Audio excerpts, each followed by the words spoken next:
It's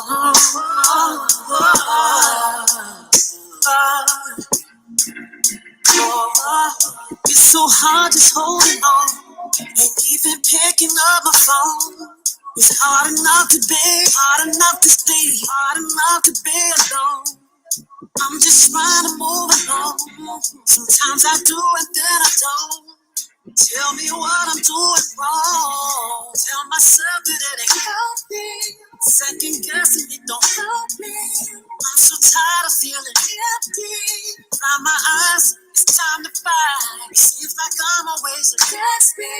Seems like this is never ending. And I refuse to let it end me. Mentally, spiritually, physically, I need my peace. Oh, I need my peace. I wake up every morning and tell myself, good morning, gorgeous. Sometimes you gotta look in the mirror and say, good morning, gorgeous. No one else can make me feel this way. Good morning, gorgeous. Good morning, gorgeous.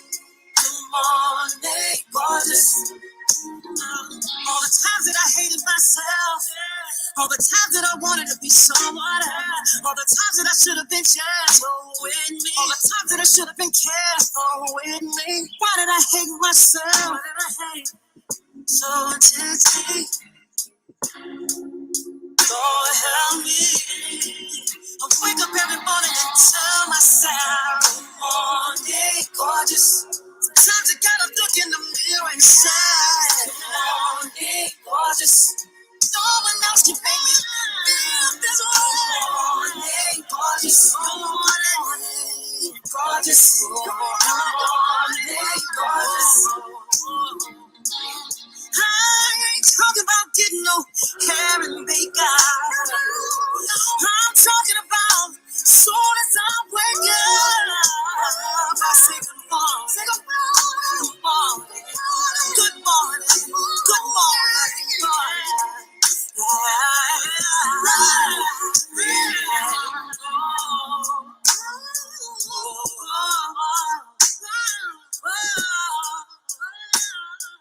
Well, good evening, Conscious crew. Welcome to another riveting episode. I hope you guys are feeling gorgeous on this Friday, TGIF. I have a wonderful treat for you guys today. Of course, I had to bring my mentor, my best friend, one of my favorite people in the world, one of the baddest content creators out here on these viral streets, Dr. Larry Reid himself, to you guys, because episode 4 of season 2 of Reiding Things My Way was an absolute explosive episode. And I just felt like it was only appropriate to have a live review of this episode. There are so many layers to this hour and 19 minutes of reality TV that we were given by Larry and his family. So with no further ado, okay, I want you guys to give me a nasty piece of thumbs up, because y'all know this helps with YouTube's algorithm. It helps YouTube to do their damn jobs and to suggest the channel and the video out into other unsuspecting YouTube patrons so that they can come and check out the king when he's kinging, okay? Also, if you're new here, go ahead and subscribe, because if I like it, you're absolutely going to love it. Everybody needs to make sure that their notification bell is set to all, because you never know what day or hour content is going to be downloaded from the heavens right into your freaking lap. And if you don't mind taking it just a step further, go ahead and share, because sharing is absolutely like caring. Now, y'all know when I have the doctor on this mother lover, I try to curve my language, try to make this somewhat of a Christian show. You know, I know that Larry has a bunch of followers who are ex-church hurt members, okay? So a lot of y'all still identify with those respectability politics from the church, okay? So I try not to be too ignorant when it comes to my use of God's gut cuss words, baby. Okay, because unlike y'all, baby, I believe that cussing came straight from the throne, baby. I believe that the Lord gave Lucifer a nasty piece of cuss out right before he booted his ass right from the tippity top of heavenlies domain. But that's just me, baby. That's a whole nother story for a whole nother day. So while you guys are doing all of that, I'm going to run our intro, and then we're going to get into our discussion for this evening. Oh, I know a place where you can recharge your soul. Baby, that's Consciouztv. And in the midst of brokenness, he gon' see your asshole. Baby, that's Consciouztv. You gon' heal, you gon' laugh and catch a little shade. Ooh, girl. Y'all know he be slaying, y'all better stop playing. Come hear what he's saying. Ladies and gentlemen.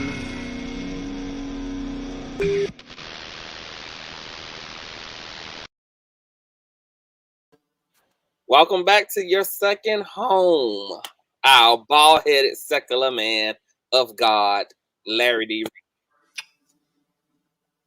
Hi, can you hear me? Yes, we can hear you. Can you hear us? I can hear you really well. How are you doing, Consciouztv? I am doing wonderful. The question is, how are you doing? I'm doing really good. I'm staying very, very, very busy, but moving around a lot. Mm-hmm.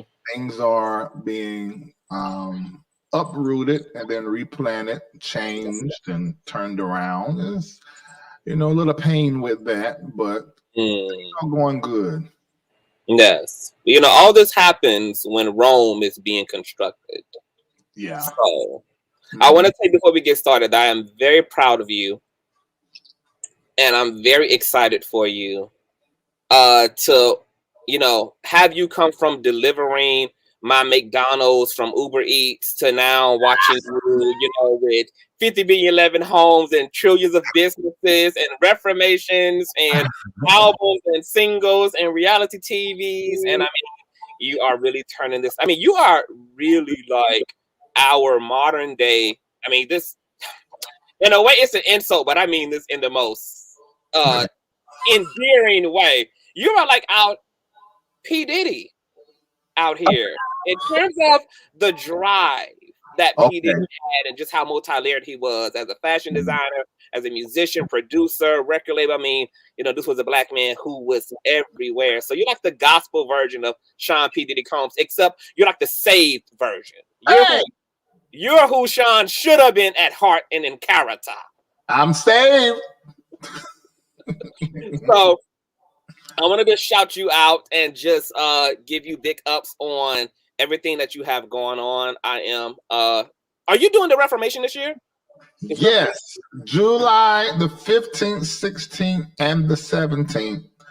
And I have a little surprise nobody knows anything about that I'm going to be doing at the Reformation.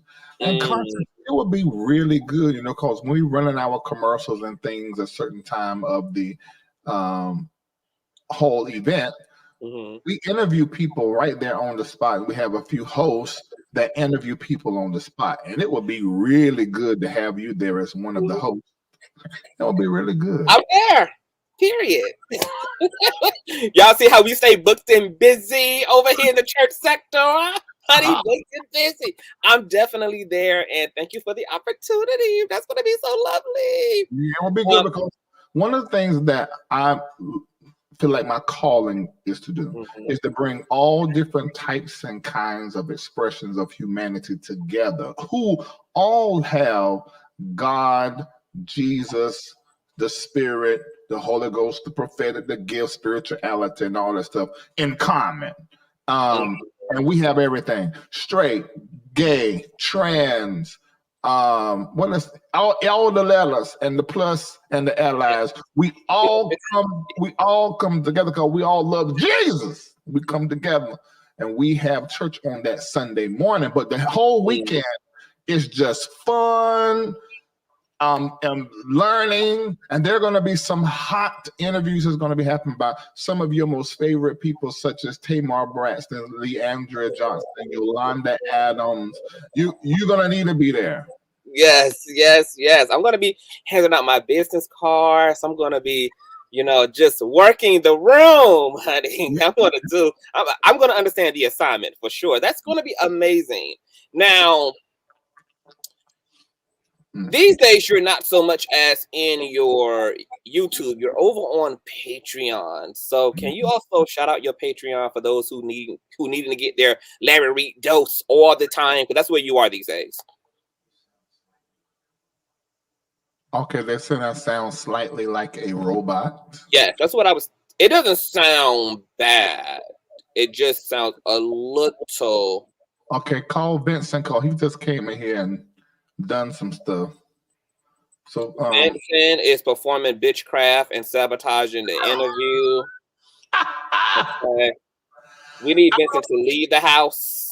I don't know what that is, and I don't know why. It's that Gemini energy. It's dense. Gemini energy is hella dense. Y'all know that y'all gotta be having like sage burning when the Geminis come through the building. Yeah. Well, as a bad, it sounds really bad. It's more emphasized now. It wasn't as much earlier. It sounds like you went to Dollar General and brought this mic. That's what it sounds like. No. It's giving very hollow microphone tease. He pulled. I don't know. Are you calling him? You need to be. No, I'm talking to Kendall. You need to be calling him so that you can figure out what is going on. Tell him to tune into Consciouztv broadcast and listen to the mic and tell us and let us know what is going on. Oh, so Vincent can control the mic from his housing complex? He might be able to. I don't know what he's able to do. So y'all be having all that Illuminati technology over there. So I ain't got to that level yet, but maybe after I interview Tamar and stuff. Yeah, he can log in. He can log in from where he at into his computer and switch and finagle some stuff. Okay, so it's coming in and out. You sound fine now. Okay, and Latrey and there it's a group of people. It's Latrey, Vincent, as well as a guy named Obed, and they run all the studios. There are 3 studios here in Atlanta, and then there's one in Miami, and then a piece of one in Charlotte. But I want to shout out patrons. Those of you that are watching right now, and you are a patron, I want to say thank you so much for being a patron. And this event is for patrons only, so you can't come unless you are a patron. If you are a patron, then you'll be able to come. But if you ain't no patron, you can't get in the room. Mods, can y'all please make sure that y'all circulate and percolate Larry's Patreon link so that folk can get in on all these amazing perks. Speaking of Patreon, this is how I discovered season 1 of Reiding Things My Way, because you exclusively was doing that for the Patreon members. Now you've brought it to the main stage. Now, before we get to Reiding Things My Way, I also wanted to ask you, when you were talking about kind of how inclusive your church was, what inspired you to make your world at this point so inclusive of all of this freaking diversity of people? Well, what ended up happening is, I pastor traditionally, I call it in the box, and I hope that doesn't insult anybody, but I call it in the box. I pastored in the box for 20 years. And then after that, I began to move into my ministry of entertainment. I never threw away the ministry of being a pastor, being a minister. I just married it to the entertainment space, which we probably haven't ever seen before, really. And so I started doing that and started doing these stories and covering these topics. Now, as a counselor, I have heard every story that you can imagine. People who talk in tongues, come to church married, single parents, and they're all different types of people, and they were struggling in their life with their love for God, love for Jesus, and then also whatever it was that they were dealing with in their life. And what I found out is that these people were some of the most God-fearing, God-loving, holy, righteous living people, but they were just in a fix between their flesh and their faith. And so it made me go to God, because I was one of them hell, fire, brimstone, no earrings, no makeup, no pants for the women. The men, slacks, no jeans, no sneakers. That was me. We heard about how you traumatized Kendall by uppercutting the gold earrings out of his ears when we thought he was going to step. Just for the record, those earrings were, I don't even know if there was a real medal. They weren't. Ain't nobody got no real jewelry till they start working with you. Ow!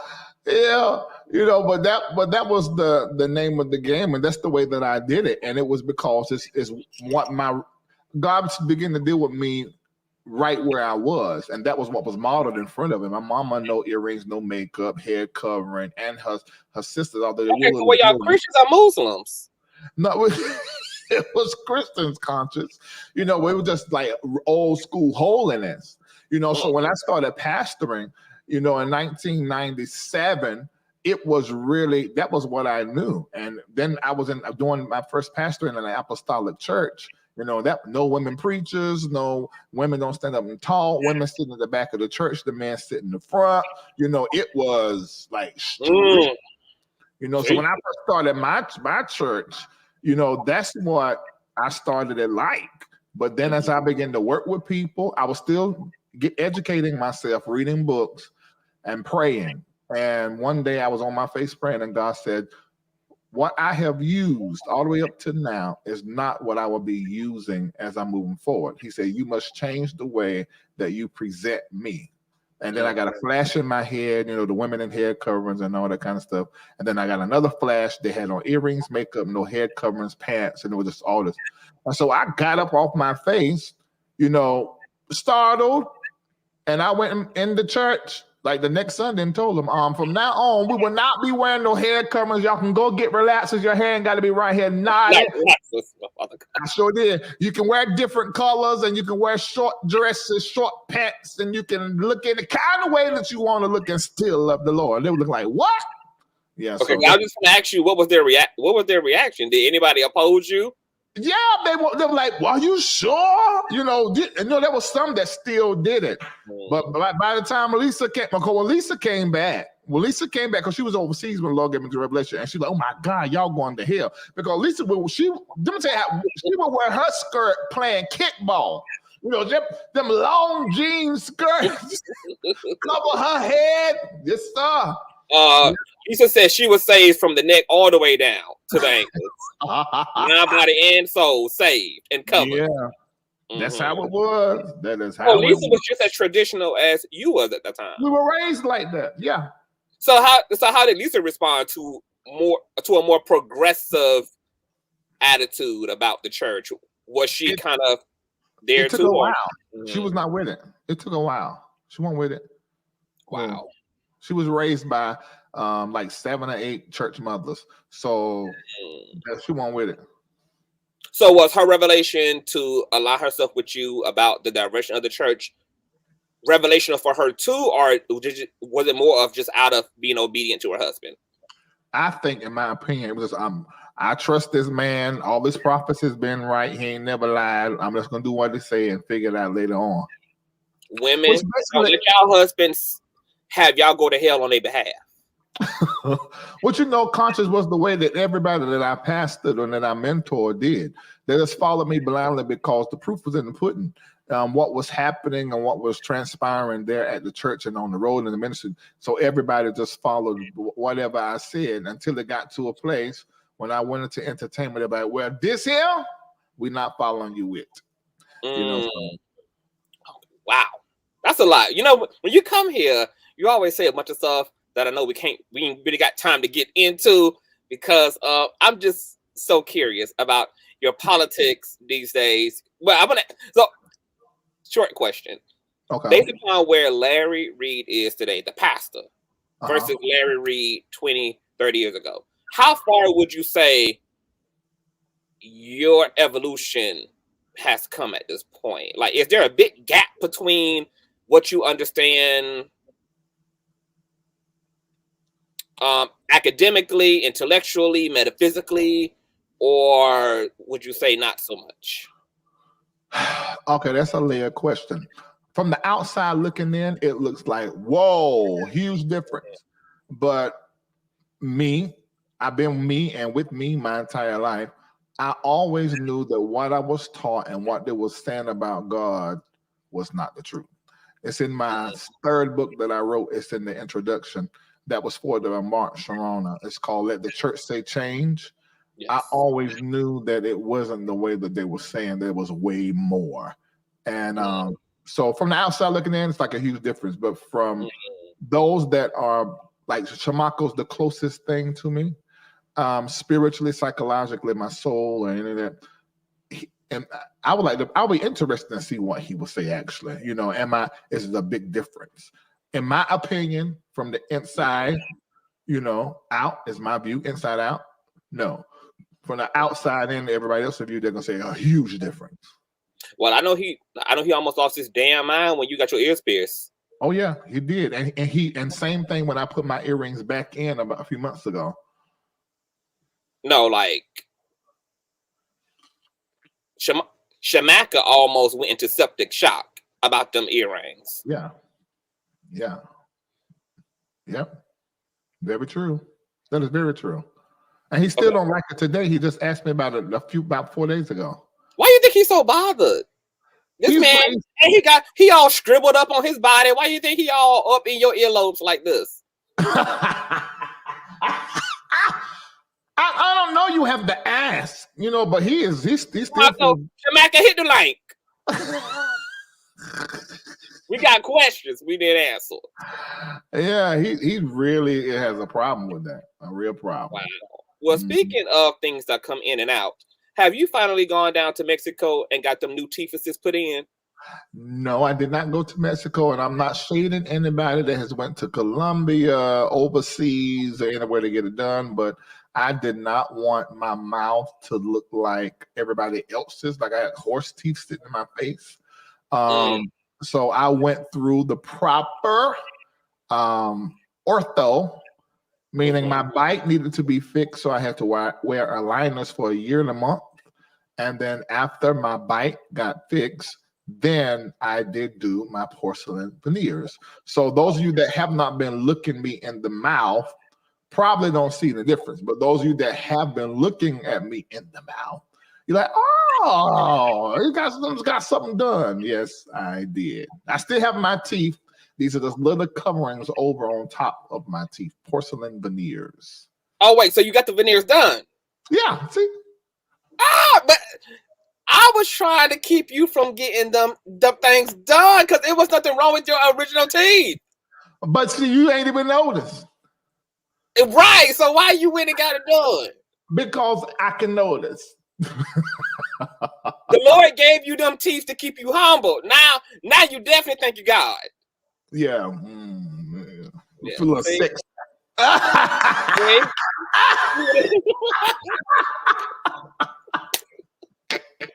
Here, yeah. Look, black man, get your new teeth on. They look amazing. Okay. So before we get to the minutia of the minutia, Funky Dineva and Zeus Network CEO had a heated discussion on Fox Soul regarding whether the content on Zeus Network is harmful for the Black community or helpful. Now, what I find fascinating about this discussion, Larry, because I have been in love with Reiding Things My Way since I laid eyes upon first. I mean, I was absolutely sold. I am like top tier fanatic when it comes to Reiding Things My Way. Yeah. It's interesting. It was interesting listening to their discussion because when I look at Reiding Things My Way, I'm like, it's not that trash TV is the only thing sellable. It's just that, in my opinion, producers have, for whatever reason, divorced the formula of just putting interesting people on TV. So because they've divorced that formula, they're now relying upon storylines and drama as a way to fuel the sensationalism of a show. What do you think about that? Because when I think about why do I love Reiding Things My Way, it's because all these people are so interesting. The children are interesting. Larry is interesting. Lisa is interesting. Shamaka, Kendall, these are people with interesting personalities and interesting dynamics. And the willingness to be naked about what they feel, what they think, and where they are is what makes it gives like that grit and that zeal and that substance to the show. What do you think about their discussion? Well, I absolutely, fully 100% am pro-Black business. I just am. And Lemuel Plummer is a Black businessman. Same thing I would say, concerning who he's pretty much copying, which is the lady that was responsible for the Love and Hip Hop, On the Mona side, Scott. y'all. But he's making it his own thing. So I celebrate that he's not twisting anybody's arm. He's just creating an environment and putting these people in situations to where whoever they are is going to manifest. Everybody loves watching a train wreck. Everybody likes knowing what isn't their business to know. They like to do it. Everybody likes to speculate about people's private and personal life. That is a business that's always been around. But I think now that Black people are doing it and copying the winning model and pattern that Bravo, MTV started with the Real World. This is reality TV has been something owned by white people. And now Black people are doing it themselves because we as Black people are the highest rated viewed reality shows on TV, Black people. So why not it be controlled by a Black man? So I can't help but celebrate that. That's my first mind. I said it on my platform. Number two, it's ratchet as hell. And there is this issue. It happens in our music and some other areas of entertainment, even with sports. There's always this thing about taking Blackness and selling it, even if it compromises our dignity. We see it with the NFL. We see it as it relates to television and entertainment and movies. You know, we see this on reality TV shows like Zeus Network, Bravo, MTV. So that is a problem. Some of the content, it needs to be looked at as entertainment. If everybody listened to the rap music and to these shows and these football players, when they sign these contracts, if they would say, I'm going to get into this is entertainment for 5 years, you know, I'm just going to do this for a little bit, you know, I'm going to use it to push my product, move to something else. The rappers did it hell. They're out there rapping and gang banging, and now Queen Latifah and Ice-T, all Ice-T and Ice Cube, all of them different kind of ices and teas and cubes. They ain't about to go back to the streets and do what they used to do. They in Hollywood and doing movies and acting, so it's a progression, you know. So I look at it from both sides, and I'm not going to condemn anybody, but I correct anybody for whatever it is that they do. But I'm not going to kill anybody for it. Thank you, Deneva. Great commentary. Let me a plumber. You stood your ground well. Yeah. Perfectly balanced. Now, speaking of balance. All this imbalance going on in episode 4 of Reiding Things My Way. So this was a episode that was filled with a big counseling session. And shout out to the therapist. Can you shout out her business again? Because I know a lot of people who need her services. Yeah, and she does it through cyberspace. And she's not just my family's therapist, but there's some other high-profile people that she is a therapist for that she would not name. One you do know, which is on the Bad Boys Club, Carry On. Carry On has been, when I interviewed him, he started it 3 days later. And so I'm still paying for it. So I know Carry On is still in therapy because I still have to clear the But invoice. now that you know he getting Zeus Network checks, you can let him cover that tab. I'm still paying for it. I don't feel led to stop. You know, so and I am so proud of Kerry. I don't know if y'all understand where he came from, where he's came from and coming from and recovering. I was very proud of him because, in my opinion, on Bad Boys Club, he is the show, in my opinion. And because of his being and existence, he's creating a conversation that's worth having on the show. The show is dramatic and it is whatever it is. But there's a great conversation that comes out of the last 2 episodes, if you ask me, about the interest that people have concerning how people like to have sex when they're not fucking them. What the hell you want to know for? And why you got that? Why you all up in there like that? You know, so that is a great conversation, which I may have that conversation on my platform, since I haven't been live on my platform in a week and a half, which is the longest ever since I started. Yeah. Was it hard to see Carry On get punched in the mouth? Yes. Yeah. It was. And Milan Christopher, who put a bad taste in my mouth when I was doing an interview with. Yes, and I dragged him after that interview. And he deserved it. You know, I found it very hypocritical, you know, to see how he handled me about when my discussion concerning my sexuality was up. But then on that camera with Carrie on, maybe he liked him more than me. I don't know. And so he stood up for Carrie on and ready to fight. I said, no, that's very interesting. That ain't how y'all handled me. You and Craig, now y'all didn't handle me like that on TS Master. TS had to come and set y'all straight because y'all weren't handling me right. And then CTV had to finish the job. Right. You know, so but seeing him stand up for Carrie, I'm like, okay, all right, yeah, ain't too bad. You know, you do need to put some drawers on because he ain't had a piece of drawers on the entire show. I said, well, you know, Larry, his buttocks is set up like mine. It's so much ass that it always looks naked. You know, it's just one of those. It's just that's one how of all those Atlanta women is. All Atlanta women are like my drawers stay kicked up in my crack like that. Just always look like baby got back. You know, I don't know why. I know why God gave me all that. And I put it to good use too. But that's another story for another day. I agree with you that Chris. See, the thing that makes me scratch my butt when it comes to Christopher Milan is because he's performative in his activism. That's why it's hypocritical like that. It's not sincere. That's why he can give it up and or turn it on, turn it off, because it's performative. He does what's best in the moment, or what will make him look heroic, or make him look whatever he needs to look like in the moment. So that moment changes from situation to situation.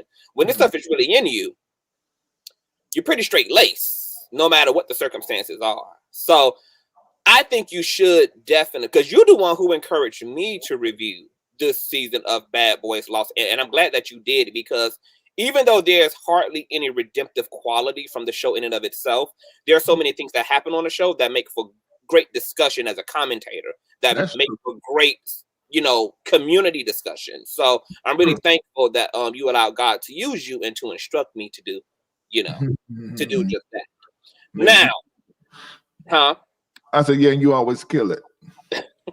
I try to. Now, you in this portrayal with Lisa, y'all spoke a lot about, first of all, I want to commend you as a man for being like vulnerable, because I feel like that's one of the things I love about this show is watching a Black man actually talk about how he's been scarred, what his feelings are, what his fears are, what his concern is. These are positive images of men being emotionally intelligent and being emotionally connected that men need to see, because this would just make men, particularly Black men, healthier by realizing that their emotions are their emotions, the understanding of their emotions and the expression of their emotions is all a part of the healthiness of being. Talk about this betrayal and how you felt pretty much alienated once Lisa went down to the ghettos of Florida and got caught up in all that lesbianism down there, you know, and you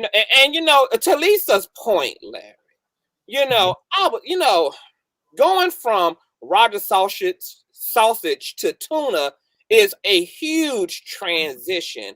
And I believe Lisa when she says it was not her intention to make you feel betrayed, but when she was down there in that master bedroom with that trailer being thrashed around by that big lesbian, you know, and having to learn how to scissor, you know, having to learn all the ways, you know, of LGBT isms, you know, I just think Lisa had a lot on her plate. I agree with that. I do agree with that, and I do understand that in the counseling session. I think I understood it in a deeper way, because I didn't always look at, you know, what she may have been going through. I looked at it as this is what she wanted. These are the choices and the decisions that she made for her life, because what she wanted that gal, as opposed to me, to be, you know, the head of the family. One of the things that reason why I call it betrayal, and I'm so glad, you know, I said the reason why I want to do this show is because I know the people around me do not fully engage in conversation and tell themselves the truth, And I felt like that this could be therapeutic for them in order for them to really look at their selves and their lives and make some edits and changes and some deletions even. Season 2 has been a time for me to look at some things and be like, wow, okay, Larry, because I wasn't able to voice and to articulate, rather. I wasn't able to articulate what it was that really was that bothered me about this divorce. Yeah. If those of you that followed the platform for a long time, you know that when we divorced, when she asked to leave, when I say asked to leave, she put me on notice to leave. We were doing our ministry online already then before everybody else was, might I add, plug. So we told everybody online. Then on Larry Live the next day on Monday, we told everybody. And it was when we were telling the church, I'm happy-go-lucky, I'm supporting her, you know, always happy. But something happened. Somebody said something. I broke down on the show weeping. It was not good. That moment I knew, okay, something you're not okay with. So I never came back to that place that I fell into on that live until like 2017, after the divorce was final and my kids were gone. When I came back to that place, I was by myself. That's when I had my first bout with depression and suicide. I never had that experience before. It was months of darkness, just dark. And the thing that hurt me so bad, it wasn't that she was with a chick. I mean, because in my mind, that's not even competition. It was the nigga, then it may have been another way, but it wasn't that. It was the way that I was being snatched out of my children's life, my influence as a father. I didn't know anything that was going on with my children at all. And I'm not saying Lisa did this on purpose, but this is what my experience. And these are the facts. I didn't know what school they were in. I didn't know. And I was a helicopter father. You know, I put my children in, you know, private school, charter school. You know, I had my assistants and paying people to drive them back and forth, you know, make sure they are having their hair done. Because I came off the road in 2011 to give my children stability as their mama continued to do her career, which she had to do. So I was that kind of dad. I was out, and I ain't let my children. I don't think they ever done a sleepover. You know, I was that kind of dude. So to go from that to now this, and it was like this lady just took over my position and was programming my children against me as well. So it was, and Lisa let it happen. Now I know that she didn't know. You know, it is what it is. It don't change. You know, them studs have a lot of spiritual testosterone. And not just that, this one was from South Carolina, over there where they put people's souls in jars and stuff. They were practicing. She's Southern masculinity. That's a whole different type of masculinity. Right. So that strap on was running the family. Yeah. Wow. Yeah. So that's how that was. And it pained me so bad. It just threw me. It was like a death in my soul. It had divorce that was a death, and then my children, and they replaced, and she let it happen. I do, even when I put on notice, I mean, she let it happen. I mean, but she was not herself. She was out of her mind. I mean, she was married to a woman, and that's not, Lisa ain't. In fact, she married the whole time, didn't eat the girl puss. The girl didn't eat her puss. You know, I'm like, well, what were y'all married for? What was the point? And she said, I married her because she said she wanted me to marry her to prove that I didn't love you no more, you know, or that I loved her to prove her love, you know. So you had to interview Lisa about all that. I'm just telling you from my standpoint. I will, because I learned from this episode that Lisa has a big story, and you are telling a huge chunk of it, like her getting pregnant with a pastor's baby and then undergoing an abortion. I'm like, oh, married pastor, yes. She was a side chick. Yeah. How does Lisa feel about you telling all her damn business all the time? She told that online on YouTube. So I'm repeating. Okay, so you just reiterate. I'm like, yeah, I'm repeating. Yeah, she had already told it. I took that video was taken down. That's why nobody's seen that, but it was up with thousands of views because she stood in the pulpit and told it. Yeah. Now, what do you think about Elisa's comment here? Last I thought he would have said was betrayal because it was 2007. That was the ultimate betrayal for me. What does she mean by 2007 was the ultimate betrayal for her? When I divorced her. Okay, wait. So you divorced her? Yes. Yeah, but I divorced her. So I thought she divorced you. Say it again. I thought she divorced you. No, she divorced me in 2017, 10 years later. Oh, wait. Hold on, wait. Y'all have been through two divorces. Two divorces? On paper is it's been two divorces. Yeah. Mm-hmm. Y'all did this 2 times? Yep, that's true. Yeah. Okay, why did you divorce her in 2007? It's a series of things. From a laundry list. Good Lord, Lisa must have been towed up at that time. It was from 1998 drama all the way up until 2017. It wasn't. It was. Just a lot. So how did you get past a lot? So did you repropose to her the second time around, or how did the second time around happen? Well, the second time, no, I didn't repropose to her. I just said we should get back together. Because and why? Why you just she done came back. Okay, let me explain.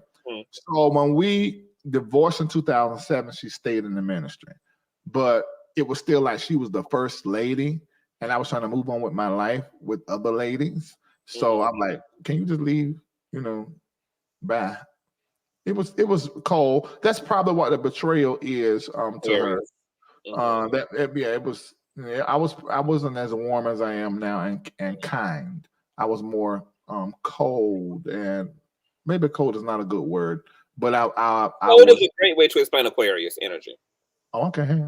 Cold, reptilian, disconnected, violent, empty, heartless, anti-God, anti-human, robotic, AI, artificial, void, eternal emptiness, black, heavy. Okay, we'll let you go with all of that. We'll let you go with all of that. We'll let you.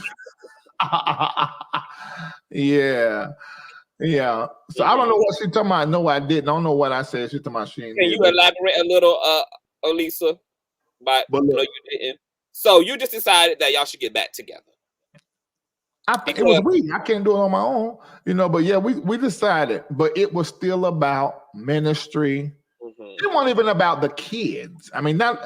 Truth be told, I thought about this the other day. I totally forgot. I said, dog, we weren't even thinking about the kids. It should have been for the wellness of our children. It was 100% ministry. And I don't think it should. I think it should have been about y'all. I don't even think it should have been about. I don't like when couples even get back for the kids. You're right. It should have been because that we were so in love with each other, we need to come back. But that wasn't the case. We got back for ministry. Now, when you say got back for ministry, like because what, like that just looked good for ministry. She was back coming. No, she was back coming to church. I was seeing her. The power of God was moving upon using me and using her. She was good. It was just that. I'm like, I never stopped loving her. I have the same amount, and I want y'all to listen to me to hear this very clear. She said, Reid told me I couldn't come back, and the whole church turned their back on me. Yeah. So I didn't know what that betrayal was, but and I'm not trying to make mine worse than hers, but nobody tried to replace her. Well, at least I didn't. I wouldn't let nobody replace the mother of my children. Even though you tried to that one time, you thought you was gonna marry that hussy that you invited Lisa to the Thanksgiving dinner. But my children didn't take to her, and I won't push them to take to her. They knew. She knew. In fact, she was so bent out of shape at times because of my regard for Lisa. I've always been like this concerning Lisa. Lisa can't say a day I lifted my voice to her. I know her father. I know her family. I know her aunts. See, when you know the woman that you are choosing to be with, you know her community, you're gonna be respectful towards her. So that never happened. And if you understand the way a man is, we need to protect, we need to provide, we need our respect, we need to be appreciated and honored.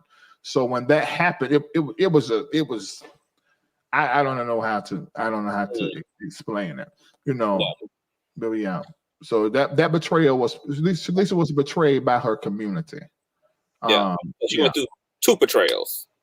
You and then the community. No. Okay. I didn't betray her. I didn't betray her. No. Meaning to replace her. Now, if she's using the word betray to talk about something, to explain something else, then I don't know what it is. But I didn't do to her what she did to me, or what she allowed to happen to me. Yeah, I didn't do that. Now, I know that you joke a lot about kind of like Lisa being to blame for kind of like the marriage dissolving the second time around, etc. Do you, now looking back over things and being more introspective, do you accept and acknowledge that the divorce, that the marriage fell on both of y'all's ends? I'm really glad you said that, because I didn't know that was being put out like that, like this. When the family finally broke up with Lisa's fault. No, something that I've always said over and over. Now she left me, maybe because I pushed that so much that it feels like that. But no, I feel like the divorce would have never ever happened if I had just put her first, and I never did. Well, do you feel like that's what you were supposed to do, or are you saying that that's what she wanted? But who she was at the time, I would have had to have put her first in order for it to work. Now, the woman y'all seeing today is not the woman she was back then. So I would have had to have put her first. Now, what does that mean, put her first? Before the ministry and my work and all the people in it. To a lot of women's point, it's very difficult to be a woman connected to a man with a community mission. You know, I think about, the wives of Malcolm X and the wives of Dr. Luther King, and the wives take on it's a huge undertaking to be the backbone and spinal cord of a man who is first and foremost committed to the mission. It's almost like being married to a soldier. And I think a lot of times we forget about the role that women play in kind of offering the cushion and the sacrifices that they make, and the fact that their community oftentimes gets more of their husband than they do. And there's a lot of loneliness that ensues on the back end. That's what messed up my marriage. And that is how she got deceived by that lady, because exactly that. So with that being the case, do you feel like Lisa is the one? Do you feel like the one for you would have to be a woman who is okay with the way your dynamics are set up in terms of why you came into this life? Conscious, you always go into those areas. What?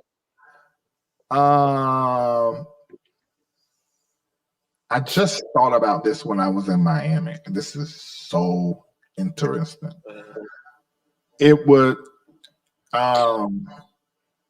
Lisa said this is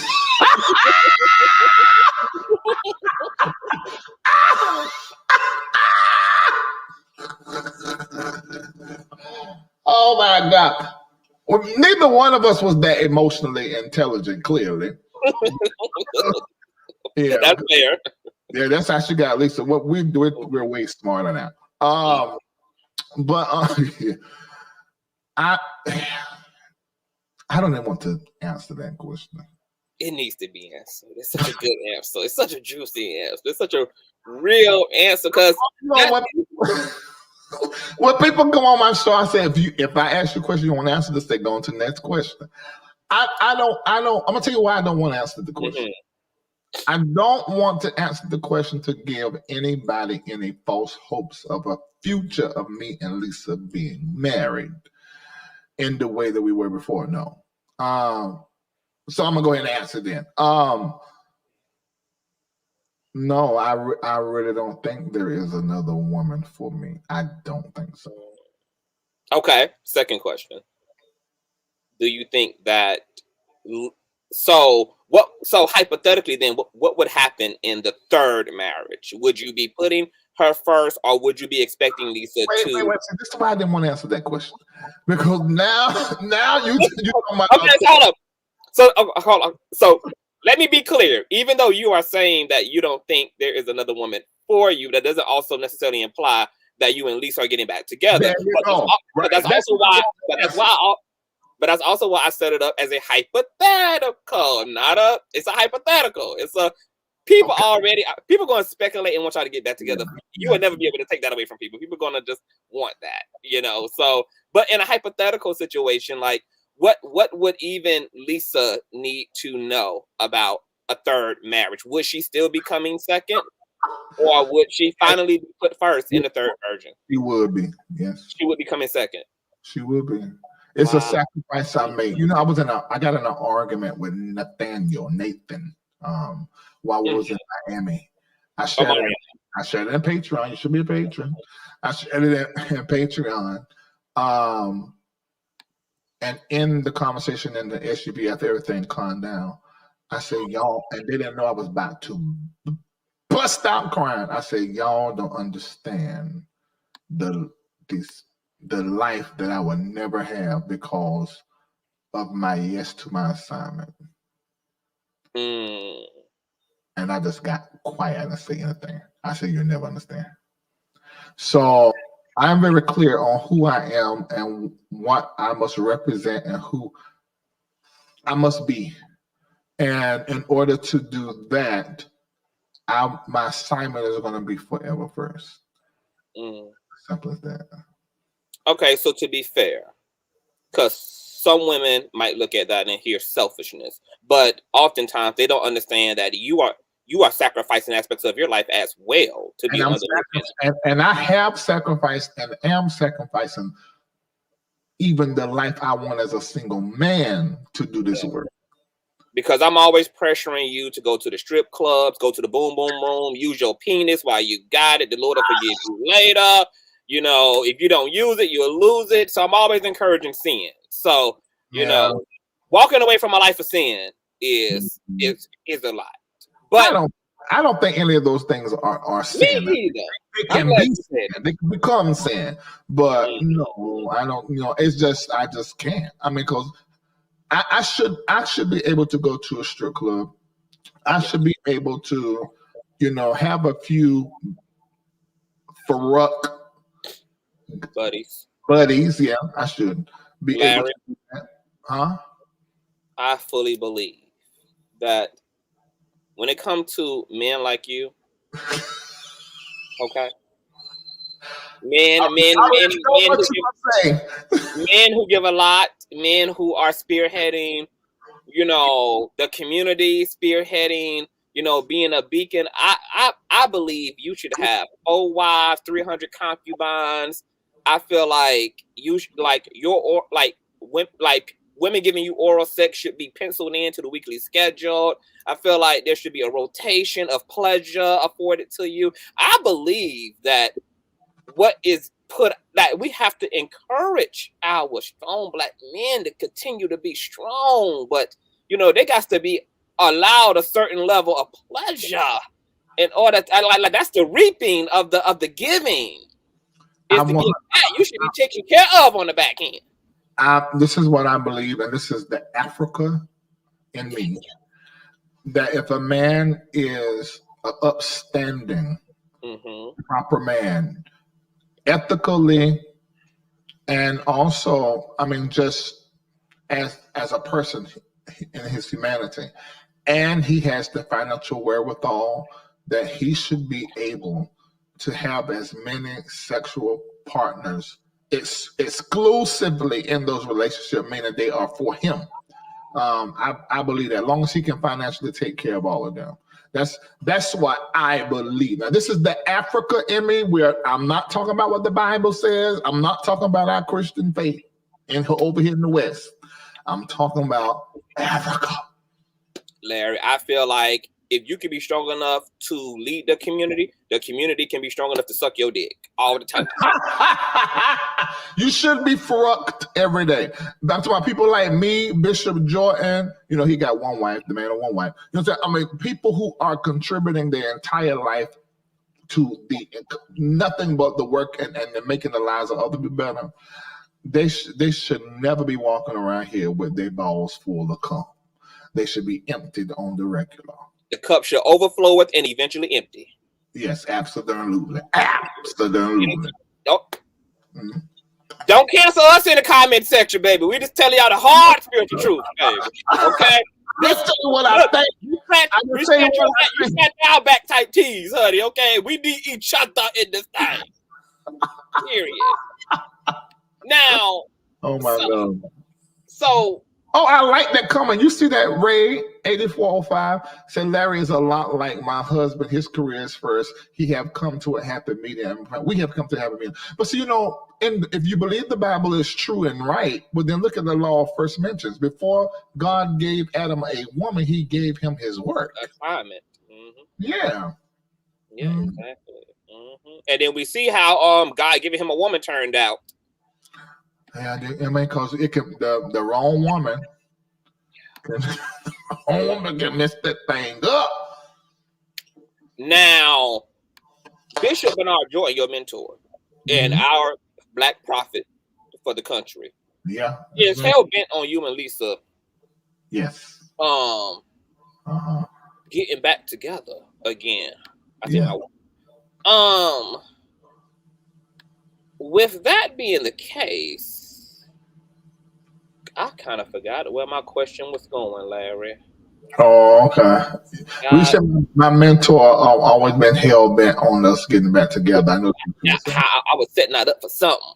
Oh, okay. It up, but it'll come back to me. But sticking with you and Lisa. Okay. Do you realize that you and Lisa both have a mommy fracture? Yes. Yeah.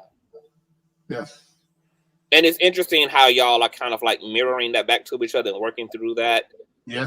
By the issues that come up between y'all. She went through a difficult spell with her mom when she got older, and her mom was diagnosed. And of course, you have went through a very interesting, journey with your own mom and acceptance, etc.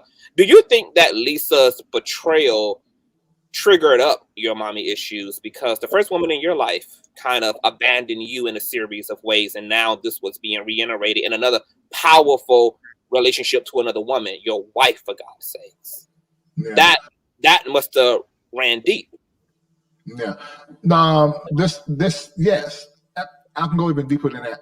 I feel like that our connection of us being drawn to each other was our wounded soul. And it was the father fracture as well. And we both had great fathers and great moms. So let me make sure I establish that.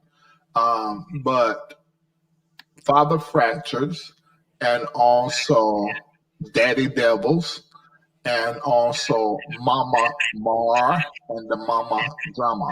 All of that is in the reasons why I think we were drawn to each other. Out of that came beautiful children and all these great things, but you're exactly right. Is Lisa aware of that? Because I know that you said that Lisa isn't in counseling per se, so I don't know. That's where I discovered that at when I was in counseling.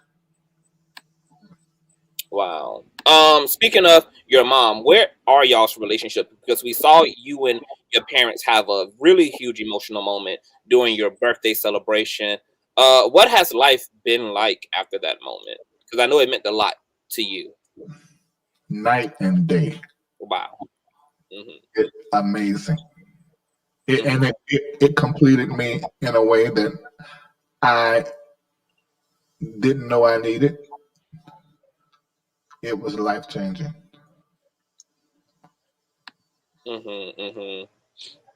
I felt like your parents finally saw you.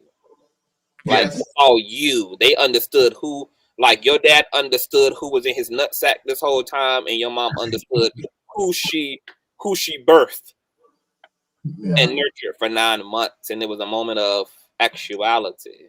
Yes. Yeah. And I felt like you saw them seeing you. Yes. You hit the nail on the head. Yeah. Absolutely.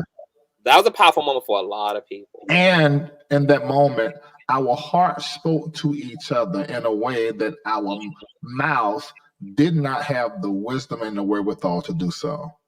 We had every conversation that we needed to have over the past maybe even 15 to 20 years in that space.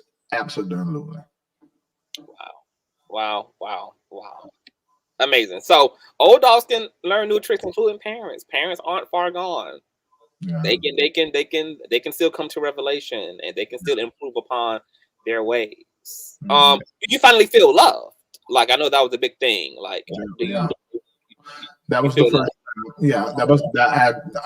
In all honesty, I really didn't feel. I didn't really think my parents liked me. I just didn't. I never thought that.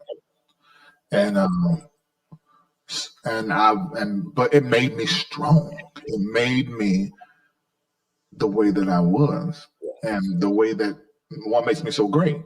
So I have to believe that all things that occurred, that God certainly looked at that and said, okay, I can't jump into people and make them change their behavior and how they talk and deal with you. But what I can do, I can take the situation you are in and I can use that thing to your benefit. And that's what it is. Yes. Now, people were asking during episode 4, how long is the unforgiveness going to last? Because I like the fact that you didn't give a politically correct answer and you were for real. Like, you know what? I'm actually not over this. I'm not over this. I love Lisa. She's wonderful. And I understand that her intent wasn't to hurt me or make me feel betrayed, but that was still the impact of her choice. So impact versus intent. You know, you could not mean to do something and still impact the person however it will. How did you feel about some of the feedback from people kind of like trying to rush you to get over this with Lisa and rush you to get over it and just forgive her and move on? I understand that. I mean, everybody in the comment section, everybody watching, I mean, I'm pretty sure everybody from the cast reads the comment and they do whatever they do with it. You can read a comment and you can learn from a commentor. I read them. I understood it. They only know what they know.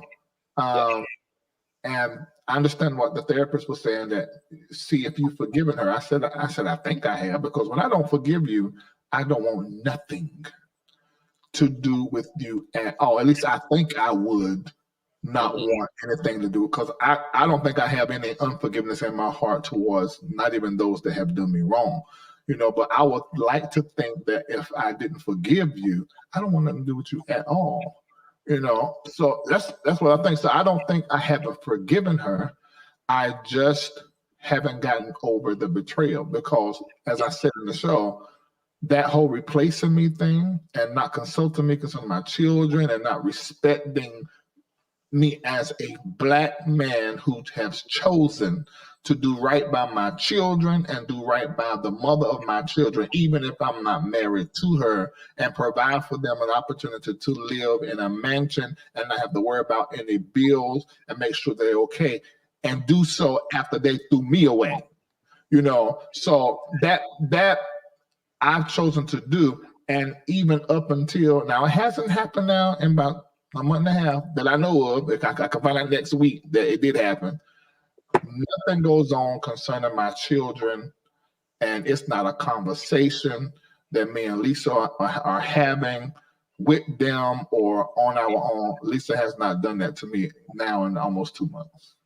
Amen. So it helps. Yeah. It helps, but you can't keep doing it. And then I'm like, that's not gonna work. Yeah. When I watched the scene, I didn't feel like it was about a lack of trust in Lisa. I felt like this was just you. Like, this was about the children. It had nothing to do with you and Lisa. That the children are a separate thing from you and Lisa. Even though sometimes they can feel synonymous and interchange, but it's a separate thing. Like you just want to be aware as any parent wants to be aware. I'm not wild like that. The way I am, I'm Ethelene Reid, that's Reid's son. And like this, I'm like Ethelene Reid. It already take me long to get over stuff for somebody to do me a certain kind of way. Yeah. Most stuff that people forgive, it take a lot for them to forgive. I can get over pretty easy. But there's a certain thing that you can do to me where once you do it, it's almost like you did. But if I forgive you and we move on, I'm still getting over what you did to me. Now, people in the comment section feel like I should get over this, and they're not even paying attention that it was still happening all the way up until, like I said, 2 months now, it has not happened. But you hear me also say, but I don't know if I find out that it has happened and Lisa and Zaria and Zoe decided to hide it from me. You know, I don't know, because that's what has been done. So y'all may forgive people. I mean, it's not a forgiveness thing. Y'all may get over people doing something to you really, really quick. I don't. And you may let them continue to do it. But it ain't that easy with me. You're not gonna keep doing the same thing over and over. And I'm like, no, all right, it's all right. No, I'm not doing that. No. You got to change this, because this is a problem. And until you change this, it's gonna be a problem. That's how I am. Yeah. To people asking about my Cash App and PayPal information, my mods are posting it. It's also in the description box. It's also in the banner flashing below.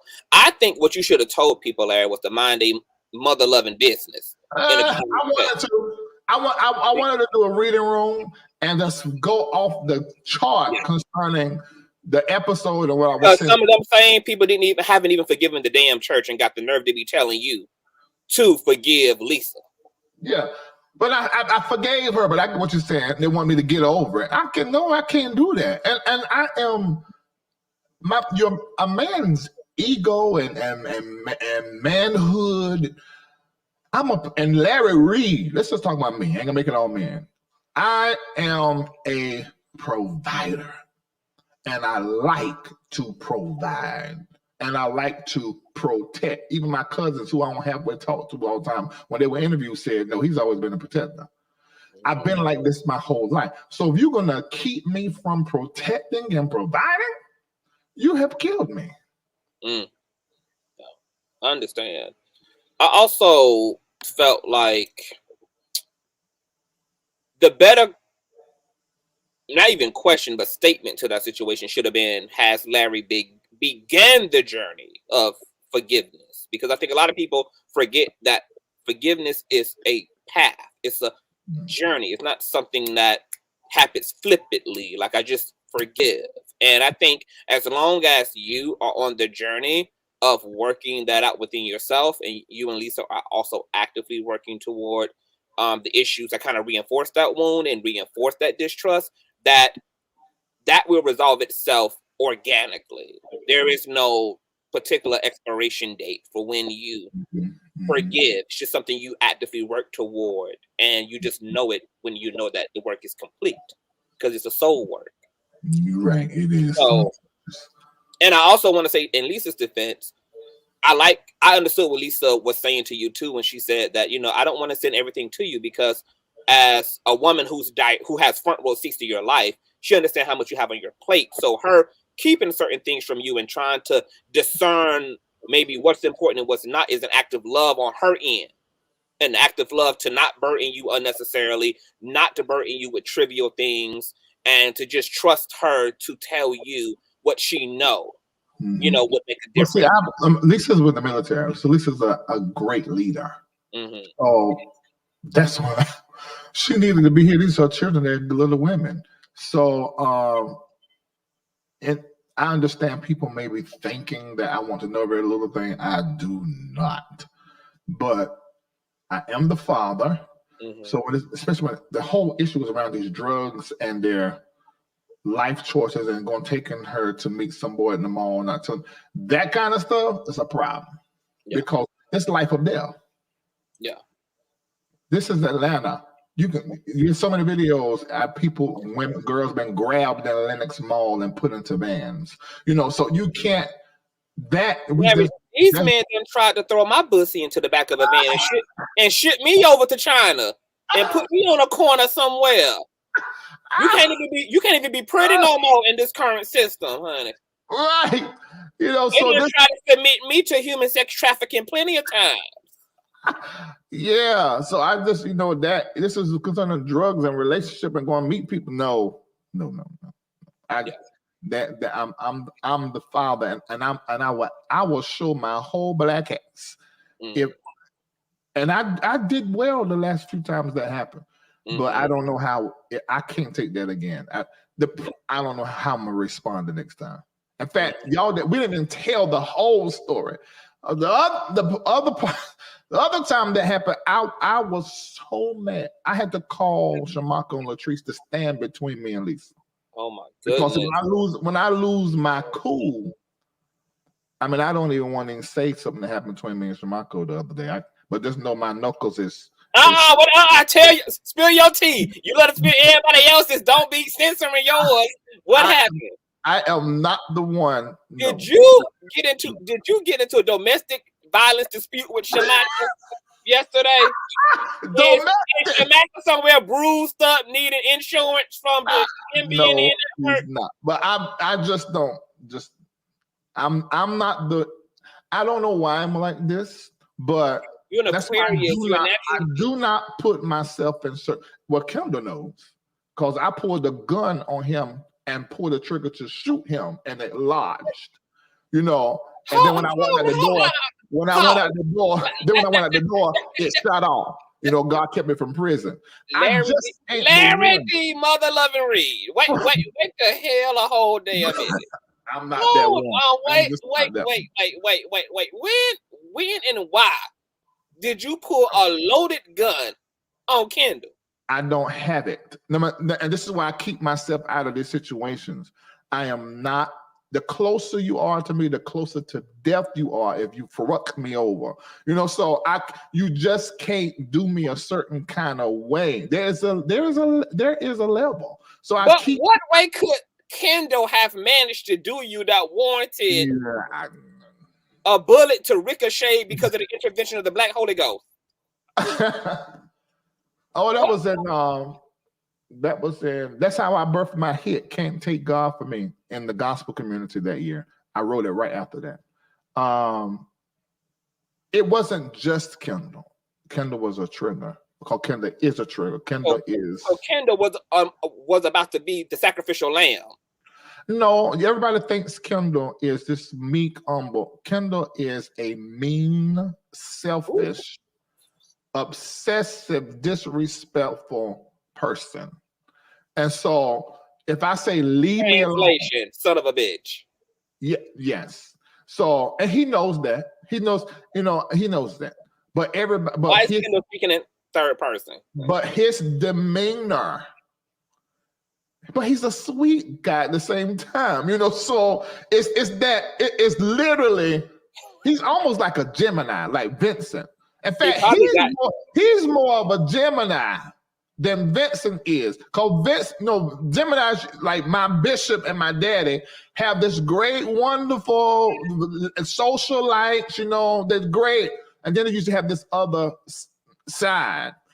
Vincent got that. My daddy got that. My mentor has that. I've seen him flip off and cuss everybody out. But Kendall, it's night and day. When you meet him and tell you, oh, he's so sweet. He's just nice. But if you stay around long enough, you be like, wait a minute. Like, what is this? Kendall does give me fake ass a church mother, like the one who, oh baby, what's going on? And be dragging you behind closed doors. That's it. That is it. But I still love you, Kendall. But he's sweet though. It's sweet though. But that's him. And I can't take it. And somebody had just took $100,000 from me. What year was this? 2014. Stole from me. It was so much. And yeah. And I said, nigga, hush. It's too much. Just back off, bye, stay away, and he don't do well with that. But he learned after that, because like that Miami thing, this was last week when all this stuff happened. I said, get out. I said, move now. And I don't know, and that's all I said, and Kendall moved. But Mako, I said, give me space. And Mako followed me. I said, you didn't hear what I just did. Oh, I felt so bad because I'm not ashamed to say, y'all can take it however you want to. I love Mako more than anybody in this world.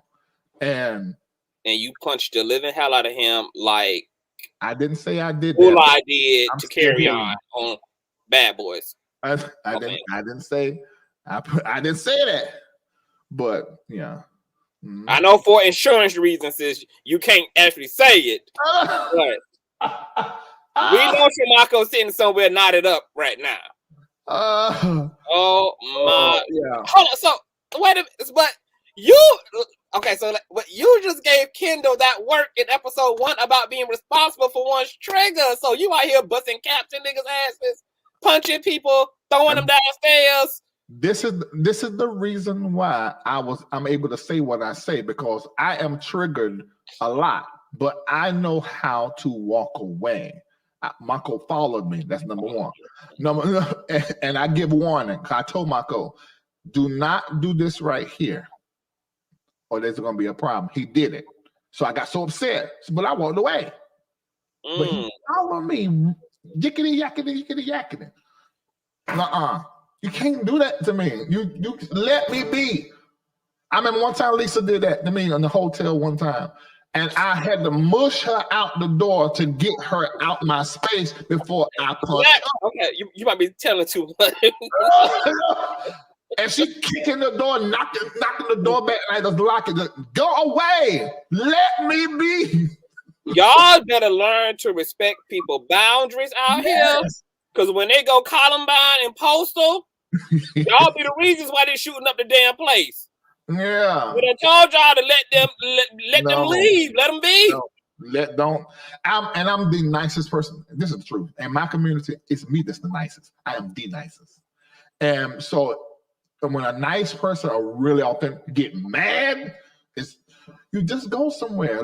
Give them a moment. And I am well trained. I know how to walk away. I know how to recognize, Reid, you're getting upset. This is not good for you. Go another direction. Yeah. I'm the same way, Larry. So I understand. I become nuclear when I have lost it. When I pendulum swings. Wait, you said nuclear. Atomic. Like I'm prepared to go spend the rest of my life on death row at that level. Like, so I get it.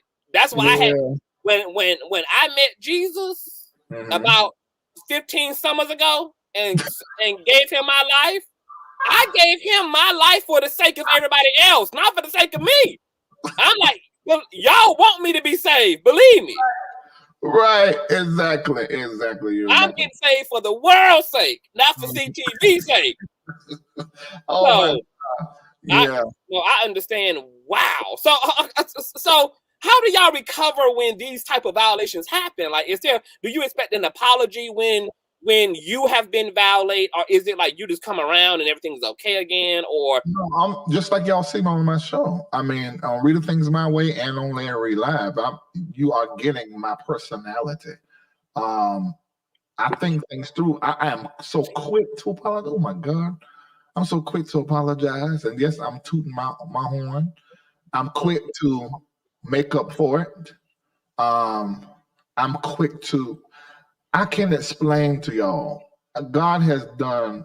I almost quickened just then and spoke in tongues. That's the other side. God has done such a great work in my life. Now, it took a lot of work that I had to do. He couldn't have done it if I hadn't done my work. But it's been such a great work in my life. I had to heal up a lot and still healing some things.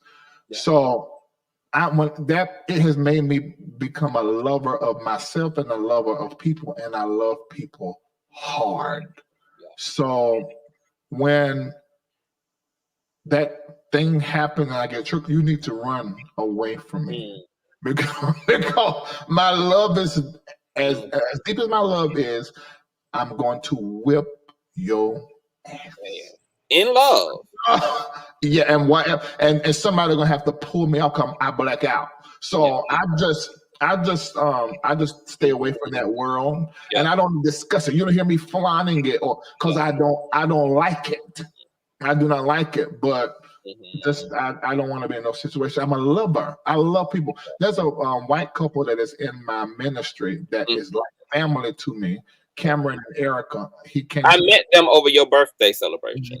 Yeah, when he was there, he came to me when he was 17 years old. You know, and I know they don't mind me saying this, and I'm saying this over. It's not even on my platform. And there's about like 400 people watching this. So like, we was in the mall today because I hadn't seen them. They moved here to the city, and they're cute little baby, you know. And so all day today was a gifting day. So I woke up this morning. I gave somebody a car, brand new.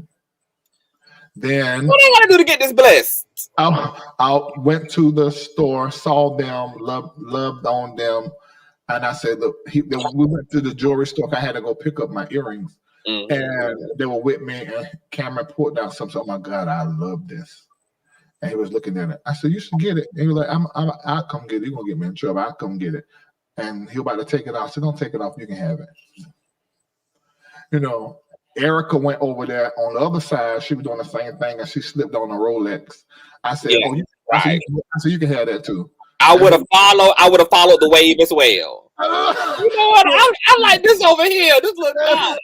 Yeah. So, but this is how I have always been. It just now it's bigger cause I can do more. You got more to give. Yeah, but I've always done it. Yeah. I've always done it.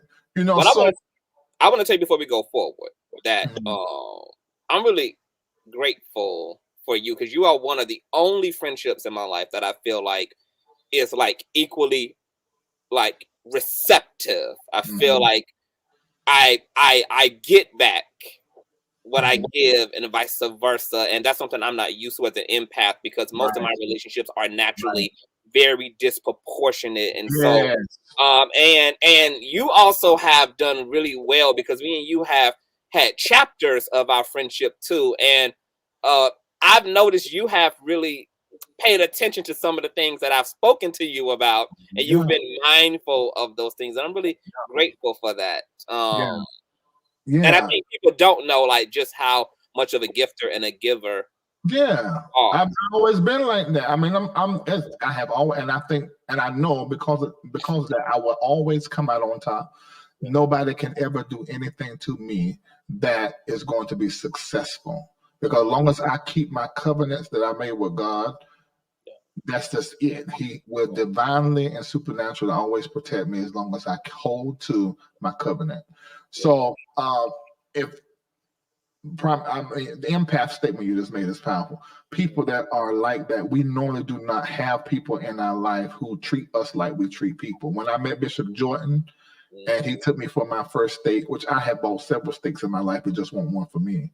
And that was the first time. So I get what you're saying, Conscious, about meeting me, and because there ain't nothing that you can ever ask me for I won't give you. You don't think I do text me, and it's yours. Except for my peen. I'm not giving you that. A little witchcraft, I got planned for that. dark magic, But you can't. There ain't nothing you want. If you ever need anything, you call me. No, I'm for real, Larry. Like you have, like you literally look for ways to make things better for the people in your life and for people. And you what impresses me about you as a leader and as a man who is blessed is just like how mindful you are, kind of like taking the people you love with you. Like you're not in it by yourself. Yes. And I don't want to cry because I'm beautiful, but, it's. But isn't that God though? Isn't that who God is? Yeah. That's who God is. I mean, that's the love of God. And I watched my daughter, who's an empath, Xaria, this morning. She's dealing with something because And one of the things she said to me, she said, Daddy, she said, I always give a lot in my relationship. She said, and I'm not getting it back. She said, and I can't allow people not to give it back to me. I said, Lord, my daughter's struggling with the same stuff me and her mama have dealt with in our own lives. Empaths have it a certain kind of way, and I'm gonna have to help her with that because both my children is always the same way. She's a protector. She trying to protect everybody and put herself to the side.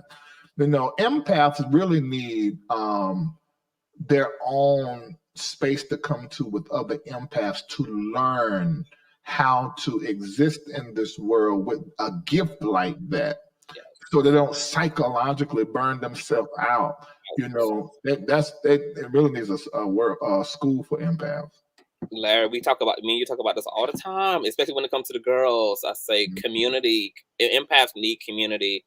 Like, nobody knew how to deal with me when I was growing up. I had very extreme emotions. I was very spiky. I would go from happy to deep despair. I felt like I was experiencing my sadness was so extreme at times. I felt like I was experiencing a stigmata. I would literally see images of a bloody Christ hung to the cross. And I would take on that sorrow emotionally, and literally I cried so much as a teenager because my empathic shit was unconscious and out of control that I now have permanent calcium stains under both my eyes from I cried every day of my life for 2 years straight.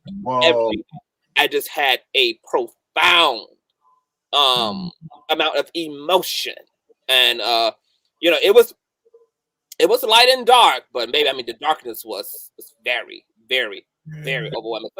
It's such a burden that, of course, it's not that I didn't want to live, but you just want to escape the agony of the emotions you're bearing.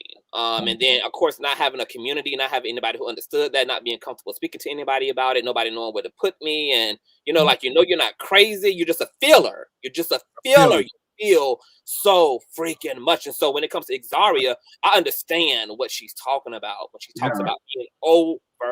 Her cup is running over, and she needs to be regulated. And the thing that I wanted to say this for those who are watching who are empaths is that, because I'm looking at the comment section, an empath is not somebody who is just an emotional, sensitive person. Their core gift is the ability to feel the emotions of those around them. So don't mistake yourself for being an empath when you're selfish as hell. But the reality is you just feel your emotions and you're in the world of I, me. But an empath is in the world of you. Them, they. Right. Empaths, without some training and teaching, is not going to take care of themselves. They're not going to put themselves first. So you selfish mother is not who we're talking about. We talking to empaths. Not y'all. Right. Don't conflate, baby.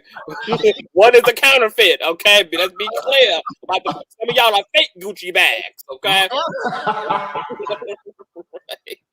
Now, speaking of the kids, what? So this weed thing, it's been huge. Like, what's? Have y'all found? Have y'all? Okay. First of all, let me just say this.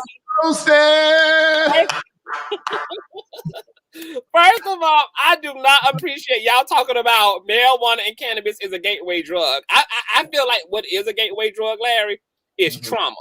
Trauma is a gateway drug, but cannabis is not.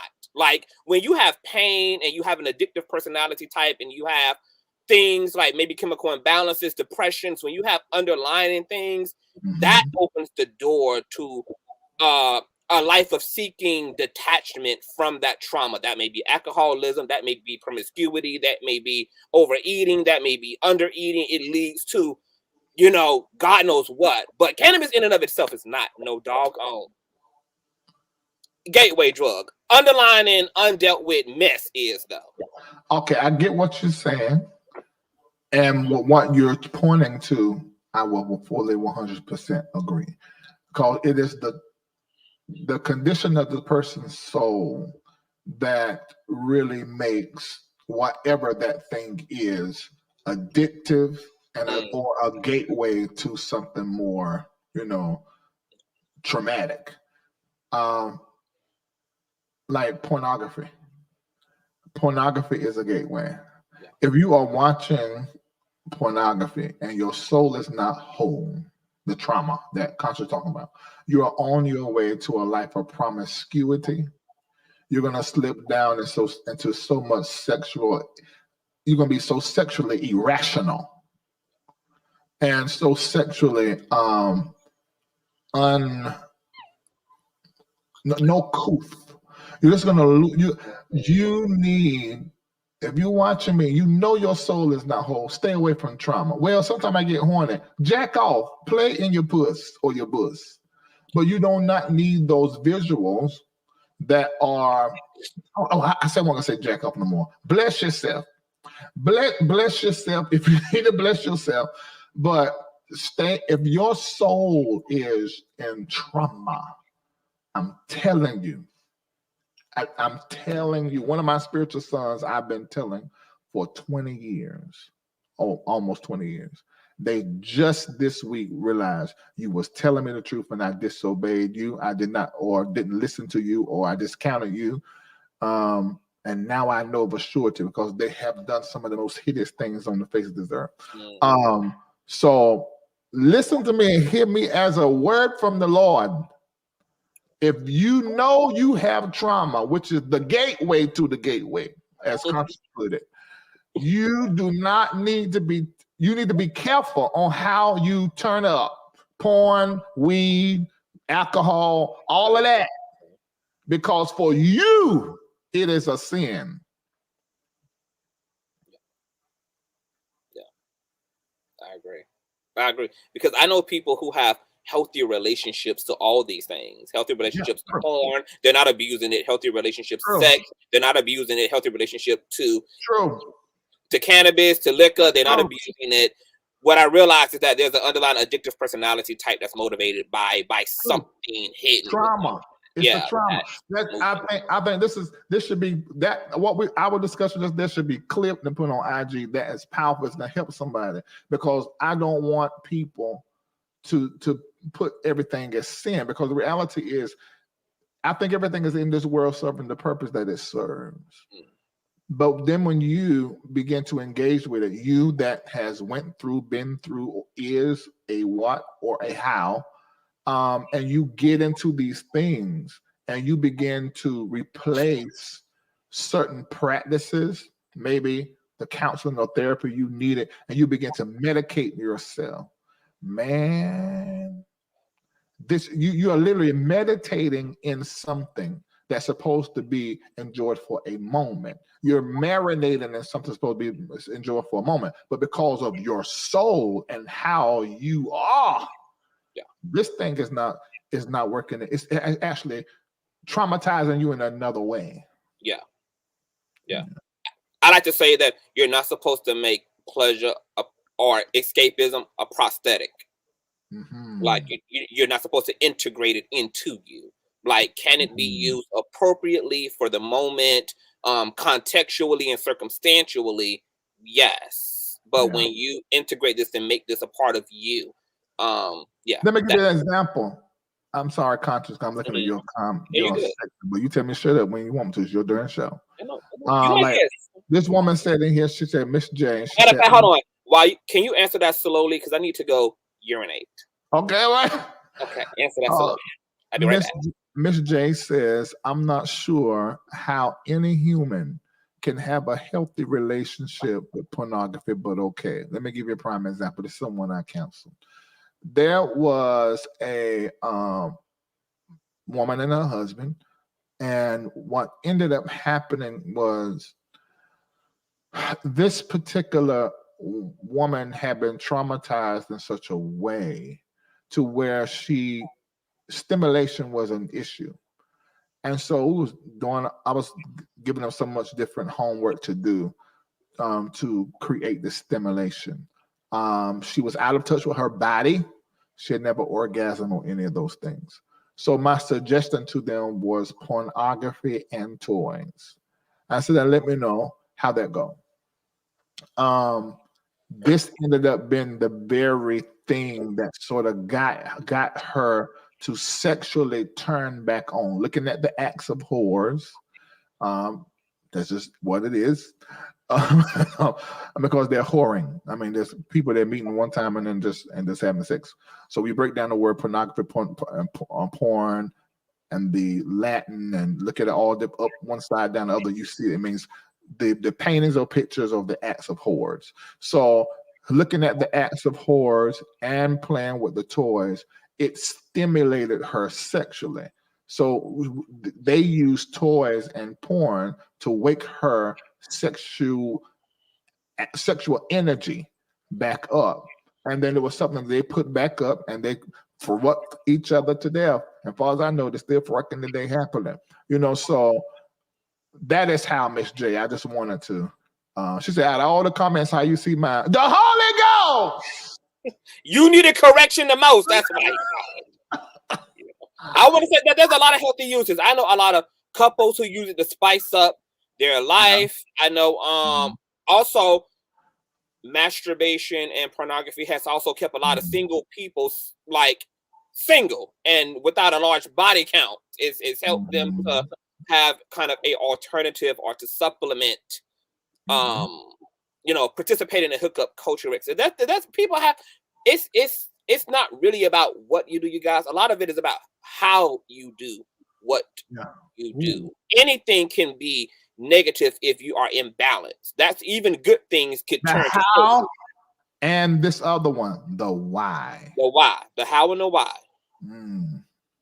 Yes. So that's why you need to always be introspective in that way, you guys. Always question yourself, question your motives, question why you do the things that you do. Make sure you have an understanding so that you could do right by self. Okay. So that introspective thing is significant. And you're right. So many things need to be clipped. Now, we are dining toward the end of this discussion, but of course we had to get to the minutia, Larry.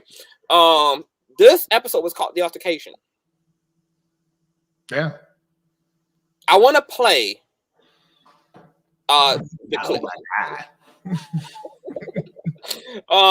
What you guys are about to see is an excerpt from episode 4. It was one of the most explosive moments, probably out of both seasons so far. So you guys just take a look for yourself. Let me share my screen here so you guys can check out why Larry deemed this discussion the altercation. Okay, here we go, you guys. Looks like I can blow this up, actually. Ooh, I heard somebody say role play is great. I actually want to do some of that. Yes. I be dressing up like Catwoman, strippers, Storm from X-Men. I be dressing up like the IRS coming to collect. It'd be all type of stuff, Larry. Make sure y'all can hear this here. Now let me tell y'all what happened, because I will tell y'all what. Me and Shamako were on our way to do what niggas do in Atlanta. And that's hookah, strip clubs, and shop and buy chains and jewelry. But that's not what we were about to go do. We weren't about to go do that. We were just going to go out. Because we men of God. We won't do all that kind of going on. At least not on Sunday. But anyway. And so we were going out the door. And we heard something. Well, actually, Mako heard it, but I'm so immune to it. I heard Lisa's voice calling Zoe. Zoe! All right. And Shamako was like, that's Lisa? So, yeah. She called like that? I said, yeah, Zoe must be doing something she ain't did right. And then I heard Zoe's voice, and then this loud, which was my oldest daughter having a fit, because what was happening was that Lisa and Zoe put hands on each other like they're in the streets. Thanks be to God, we ran up them stairs fast as we could. Ran up them stairs, and I near about died. I did, because I don't be moving that fast nowadays. I'm not running track and nothing no more.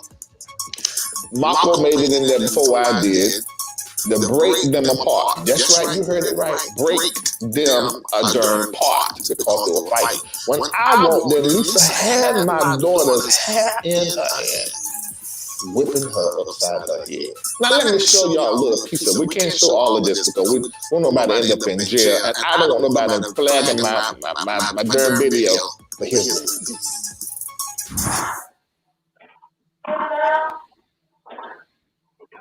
I know you heard me the first time I called your name. You heard me when I called your name, did you not? Turn it.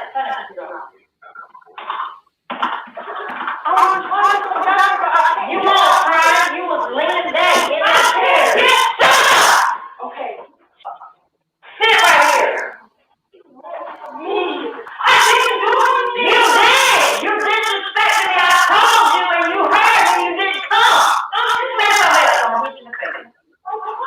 I said, get off the truck.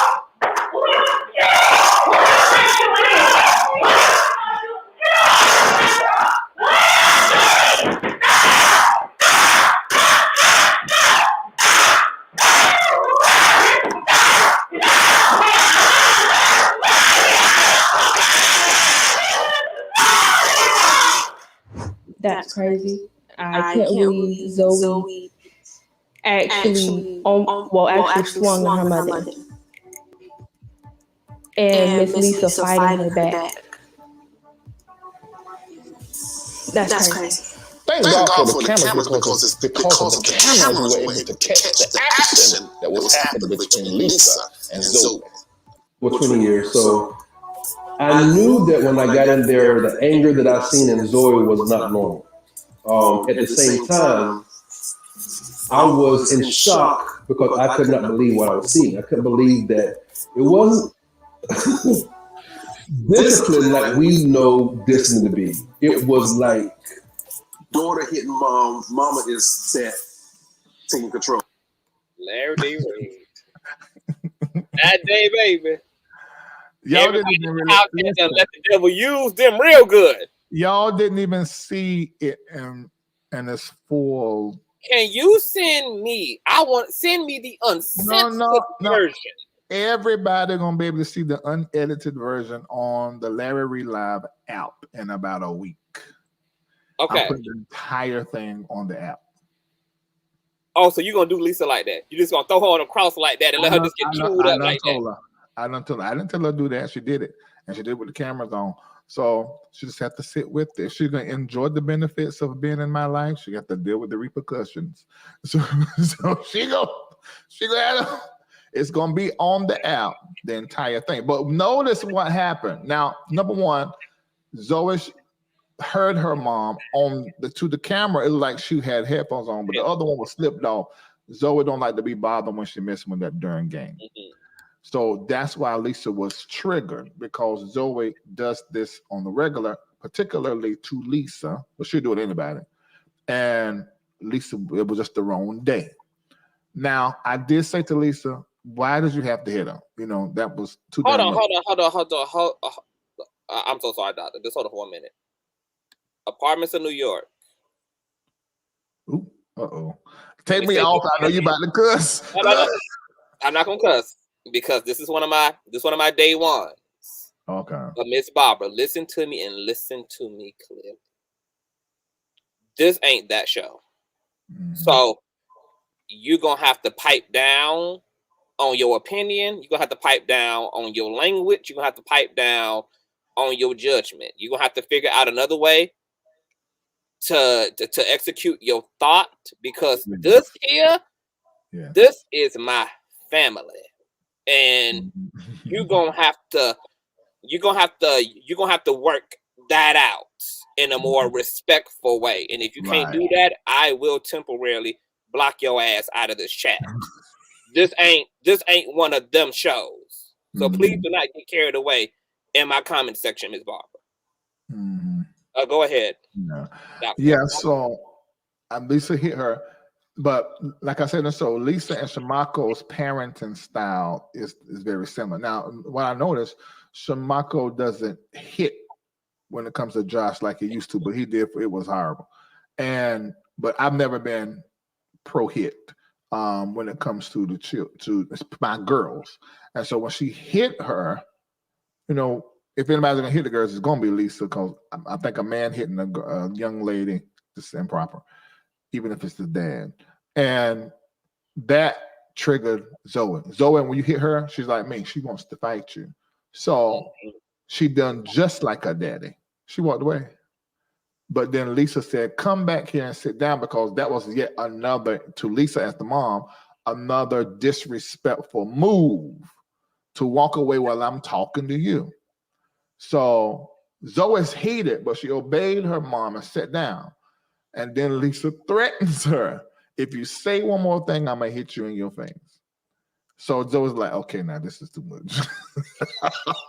So when she said something, and then Lisa went to hit her. Zoe grabbed her hand. Then Lisa was triggered again. Oh, so you trying to block and fight? That was it. So it got way worse than that. But it got worse than what we saw. Oh, in fact, we only showed y'all the okay part. Larry, I need to petition to you. I don't know if Larry, maybe we have to work out. I'm gonna have to pay you not to upload the rest of this footage. Now, this footage, I know. Yeah. Why? Hold on. Because it's a lot to unpack it. What's the attitude behind showing the rest of it? Like, what's the psychology? Number one, reality is what really, really, really, really happened. But ain't this enough of it? It is for the platforms that the white people own. But I own my own platform, my Larry Reid Live. Everybody get the app. Go ahead and download it now, but it's going to be changing. And we're already paid the money. It's changing. And the first thing we're going to drop over there for everybody to watch free is that entire fight. The worst thing that could happen, because I've talked with a professional, is that somebody want to be a whole ass and call someone, and they come here to the house to check and see if Zoe is all right.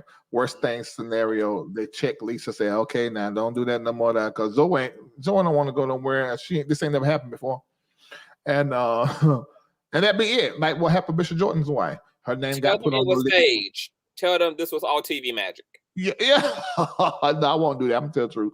Like what happened to Bishop Jordan's wife, she done the same thing. They came to the house, her name went on the list for 10 years, then dropped off. So I was going to say that, Larry, nobody can tell me different. I know, as good as God sits in heaven, that after First Lady Jordan told Lisa that she ended up on the Child Protective CPS most wanted list for 14 years after she mollywopped her daughter all upside her behind, that Lisa started contemplating, like, 14 years ain't too bad to be on the CPS list.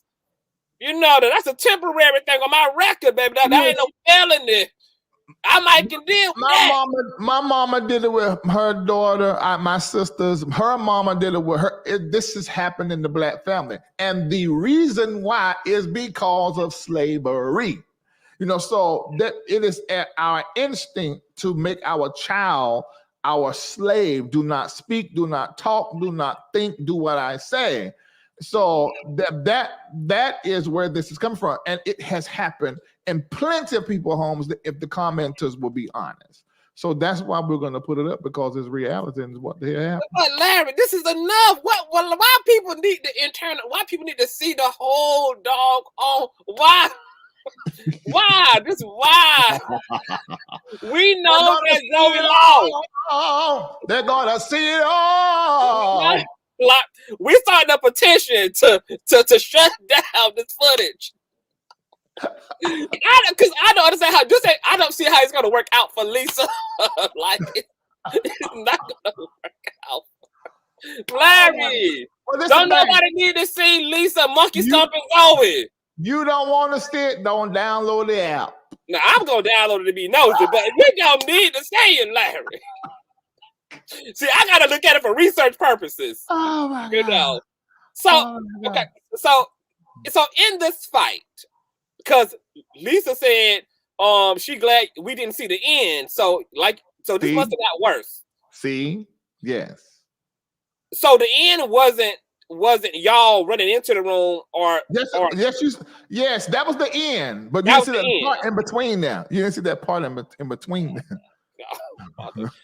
Did Zoe have to go to urgent care? No. Okay, so here's the thing. Now, a lot of people feel like Lisa was actually wrong. They felt like she was doing too much. She was.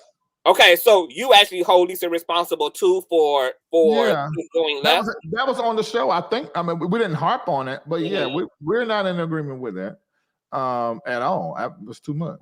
She should have never hit her. Have you ever been disciplined physically? Yes. Growing up? And I was like Zoe. I fought my mom. One time. I did one time. Yeah. It was too much. I'm tired of you hitting on me. And then, no, not today. What do you feel about the parents who say, no, the hell, Lisa wasn't wrong because I killed mine? Slavery. That's the slavery. The slavery. That's where they come from. You know that ain't proper. How is putting your hands on somebody? I think Will Smith slapping what's her name? He should have slapped that man, but it's not right that he put his hand on him. We can't say physical violence is okay. You didn't hear me just finish explaining what I went through and how I hated it, and it's wrong. It's never right. I didn't say it was never not warranted. I did not say that Zoe did not need or deserve to be hit or reprimanded in some way. I didn't say that. But what I said is Lisa was wrong for hitting her. She didn't have to hit her. It was not that serious. Lisa was frustrated. That's what that was. I've never understood the whole I've never understood the spanking stuff either. But like you said, it does come from slavery.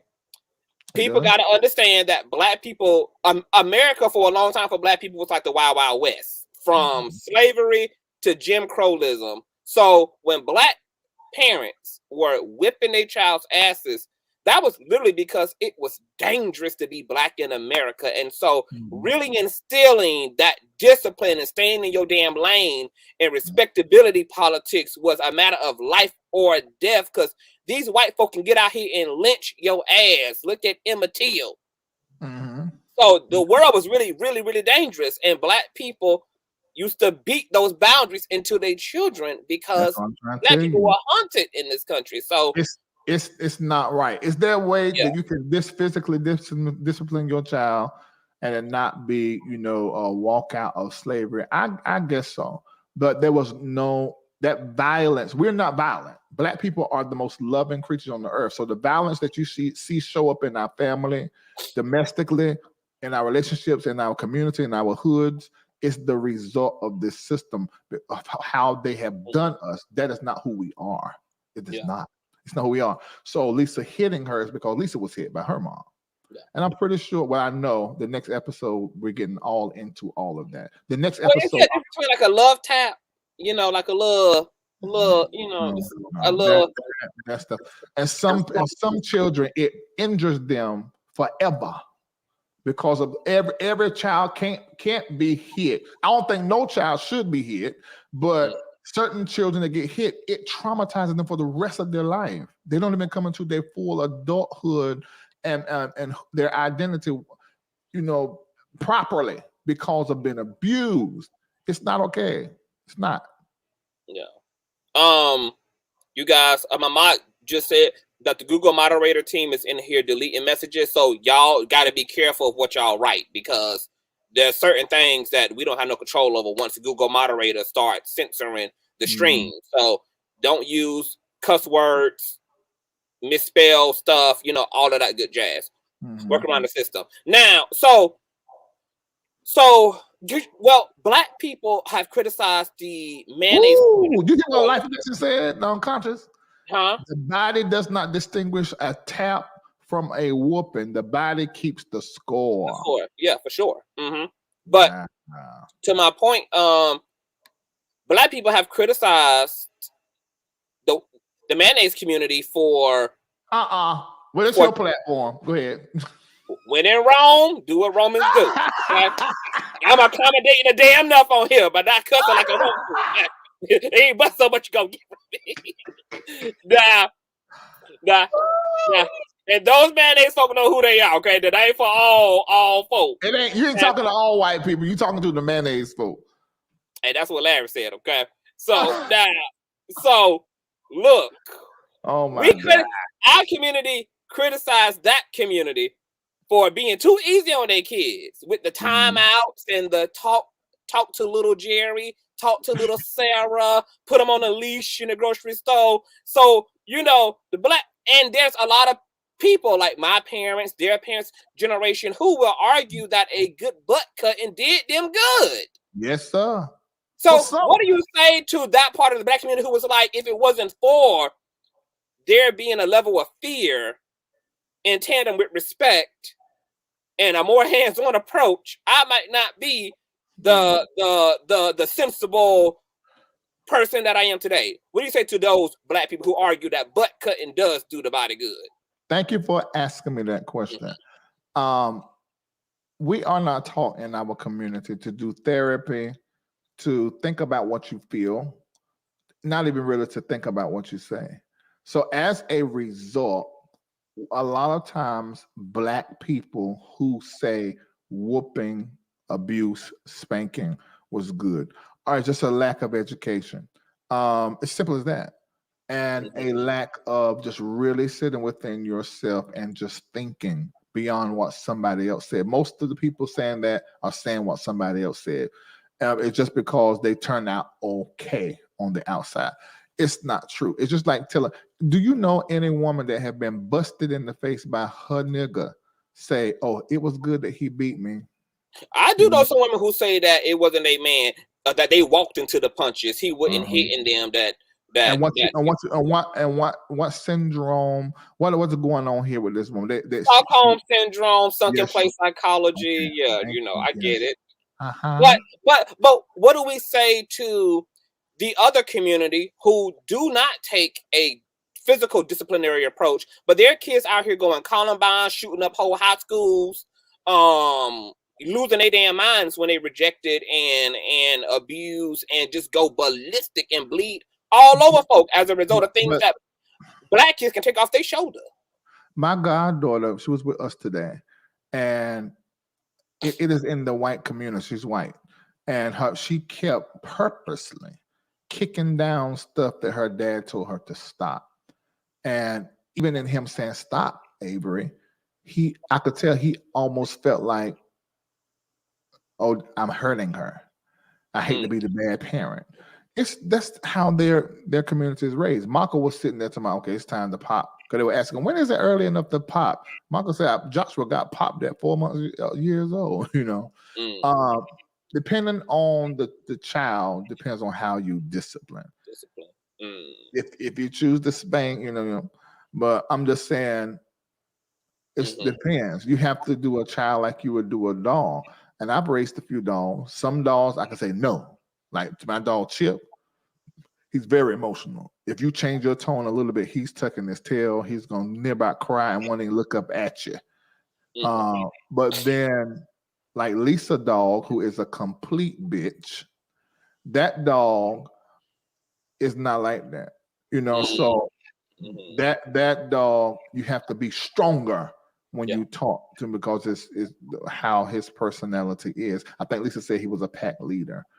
So in my own house, he'd be trying to tell me how I'm supposed to do. So it's just like children. Tone, other tactics, like one thing you can do when a child is doing something over and over that young, they shouldn't do. You try to get them involved in something else. Okay, let's stop doing this. Let's go do this over here. And all those things psychologically, conduct is extremely important as it relates to how the brain evolves, especially between the age of 3 and 8. So they need those boundaries in order to begin to understand how their behavior should be. So those children shooting up those schools and stuff, I guarantee you can not only probably find some trauma, but look at some things cognitively and behaviorally that has happened or been allowed in the upbringing. You're gonna see this was waiting to happen. This was just waiting to happen.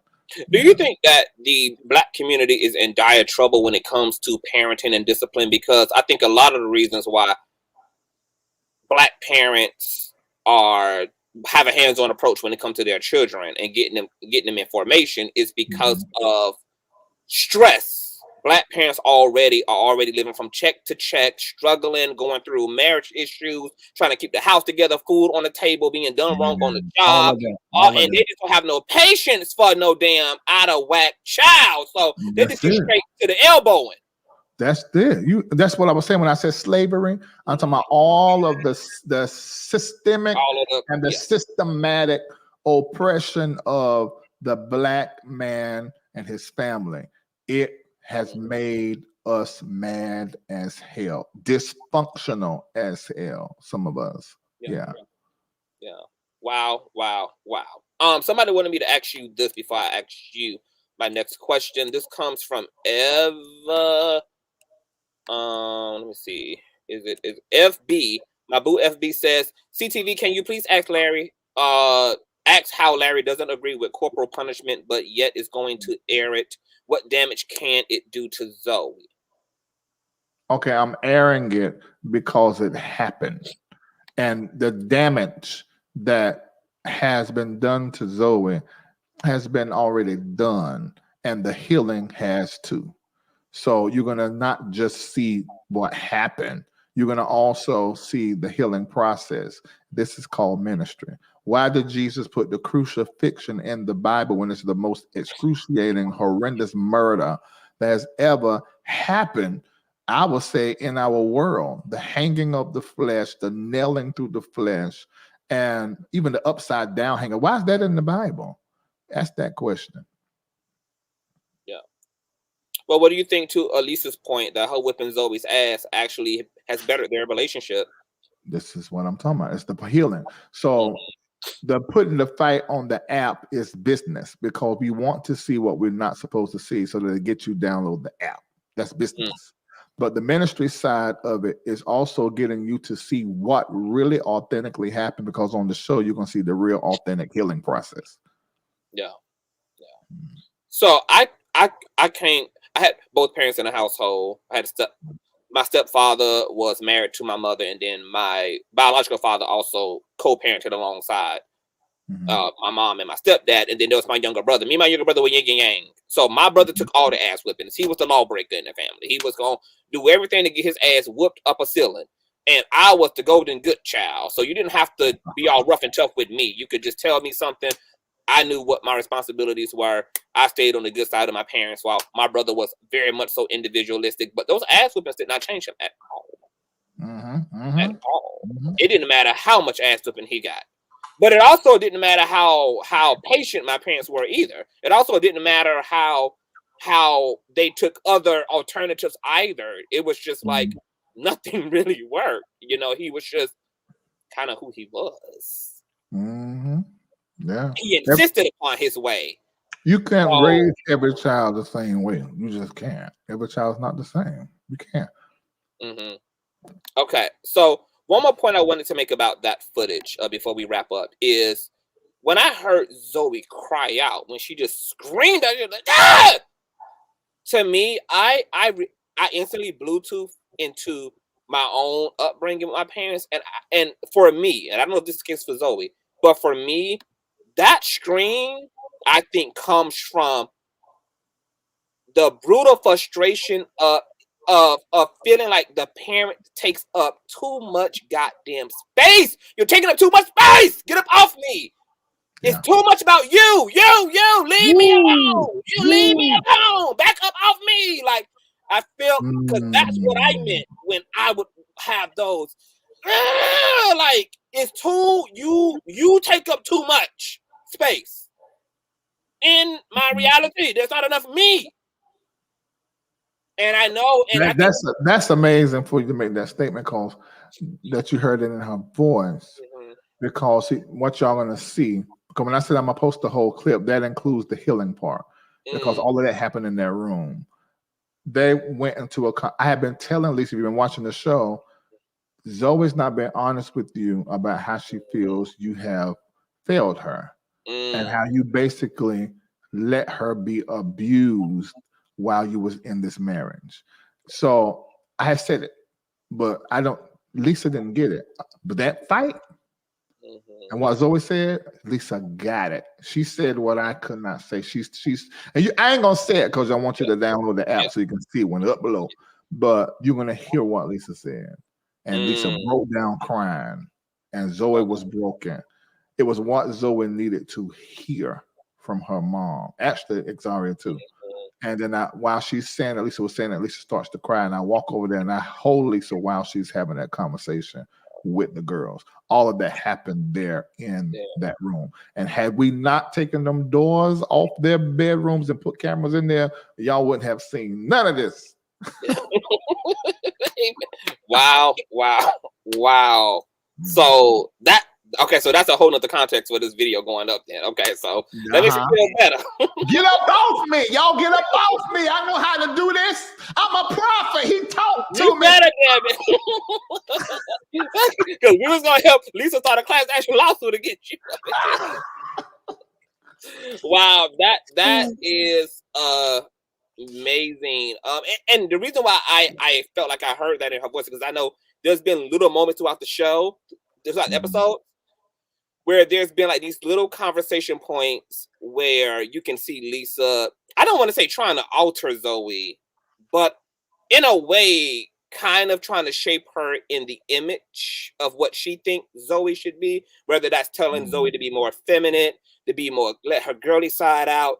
I can imagine that Zoe, there's nothing worse than kind of not being affirmed by your parents when it comes to like what feels to be you, like to feel like, you know, like, why are you trying to change me? Like I like the way I am. I like, you know, how I exist in my clothes. I like, you know, what I feel like and how I show up. And so all this culminating up around, like you said, the pain and the things that came from that lesbian relationship down there in the ghettos, them trailers and stuff in Florida. So I can't wait to see that.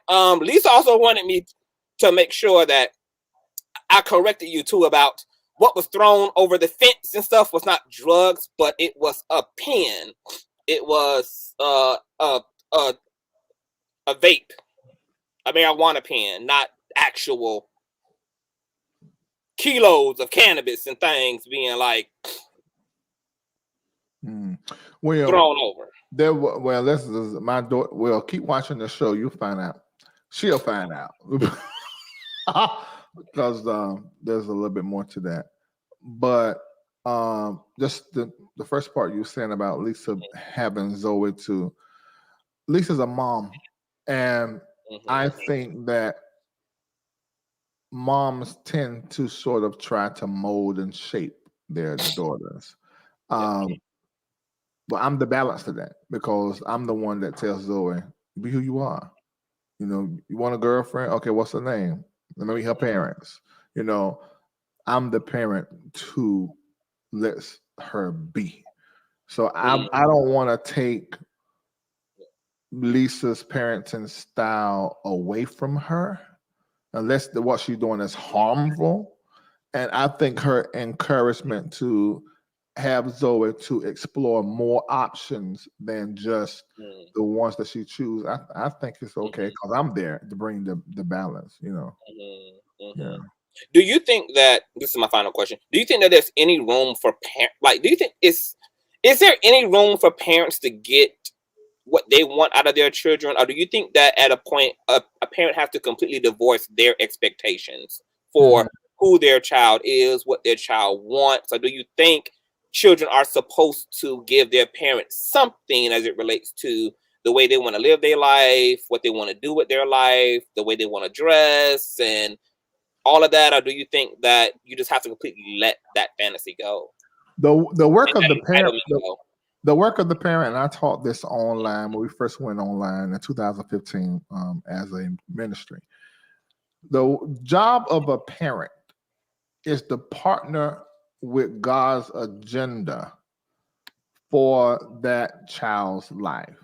In the evolution of that child's individuality, the parent should be partnered with that child in the evolution of their individuality and support it. That's what we are supposed to do as parents. And we should have a throne room view of our child on what was the purpose of God when this child broke forth. And we have to partner with that purpose, and also with the personality of the child to the development and the individualization and identification of that child. That is what parents are supposed to do.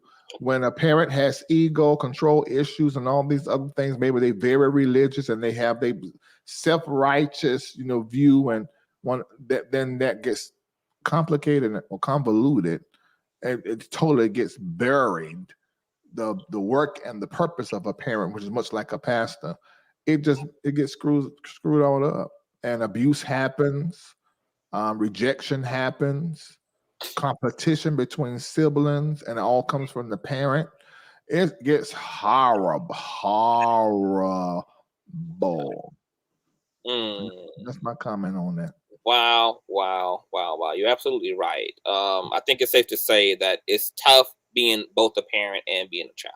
Both require a lot of learning and involving and working together and self-awareness. So I don't want people to take what happened on the episode as like this is a pattern that Lisa has with the children. She ain't around there snatching tracks out every day. Like that's the isolated incident. And I think that relationships to parents and children, while there's a lot of like virtue around that, the reality is when it comes to two human beings, I mean, things are going to happen.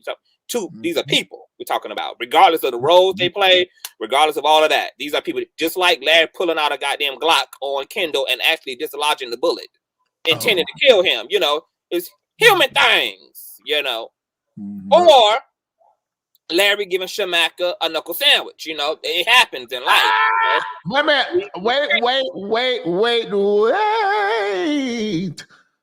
I did not say I hit Shamako. I did not say I hit Shamako. Well, that's all I'm saying. Well, Shamaka ran into the punches. He walked into the windmill. Okay. Larry can control. My daughter did what is in the spirit of her father. I walked away from what was happening, and he followed me and shouldn't have followed me. Yeah, that's what it is. Okay. So, the cameras? See, I don't like the fact that all the cameras rolling for Lisa stuff, but we were in Miami. We were rolling for this stuff. We were in Miami. That ain't no excuse. Y'all done had the cameras down there in Jersey, in New York, all up in Bishop House. Okay, man, I'm gonna have to tell more truth if Marco comes in here lying. He's talking about Larry did not punch. Yeah, me. He said. Now, but let me tell the truth now. If you like Marco, come and clear it up.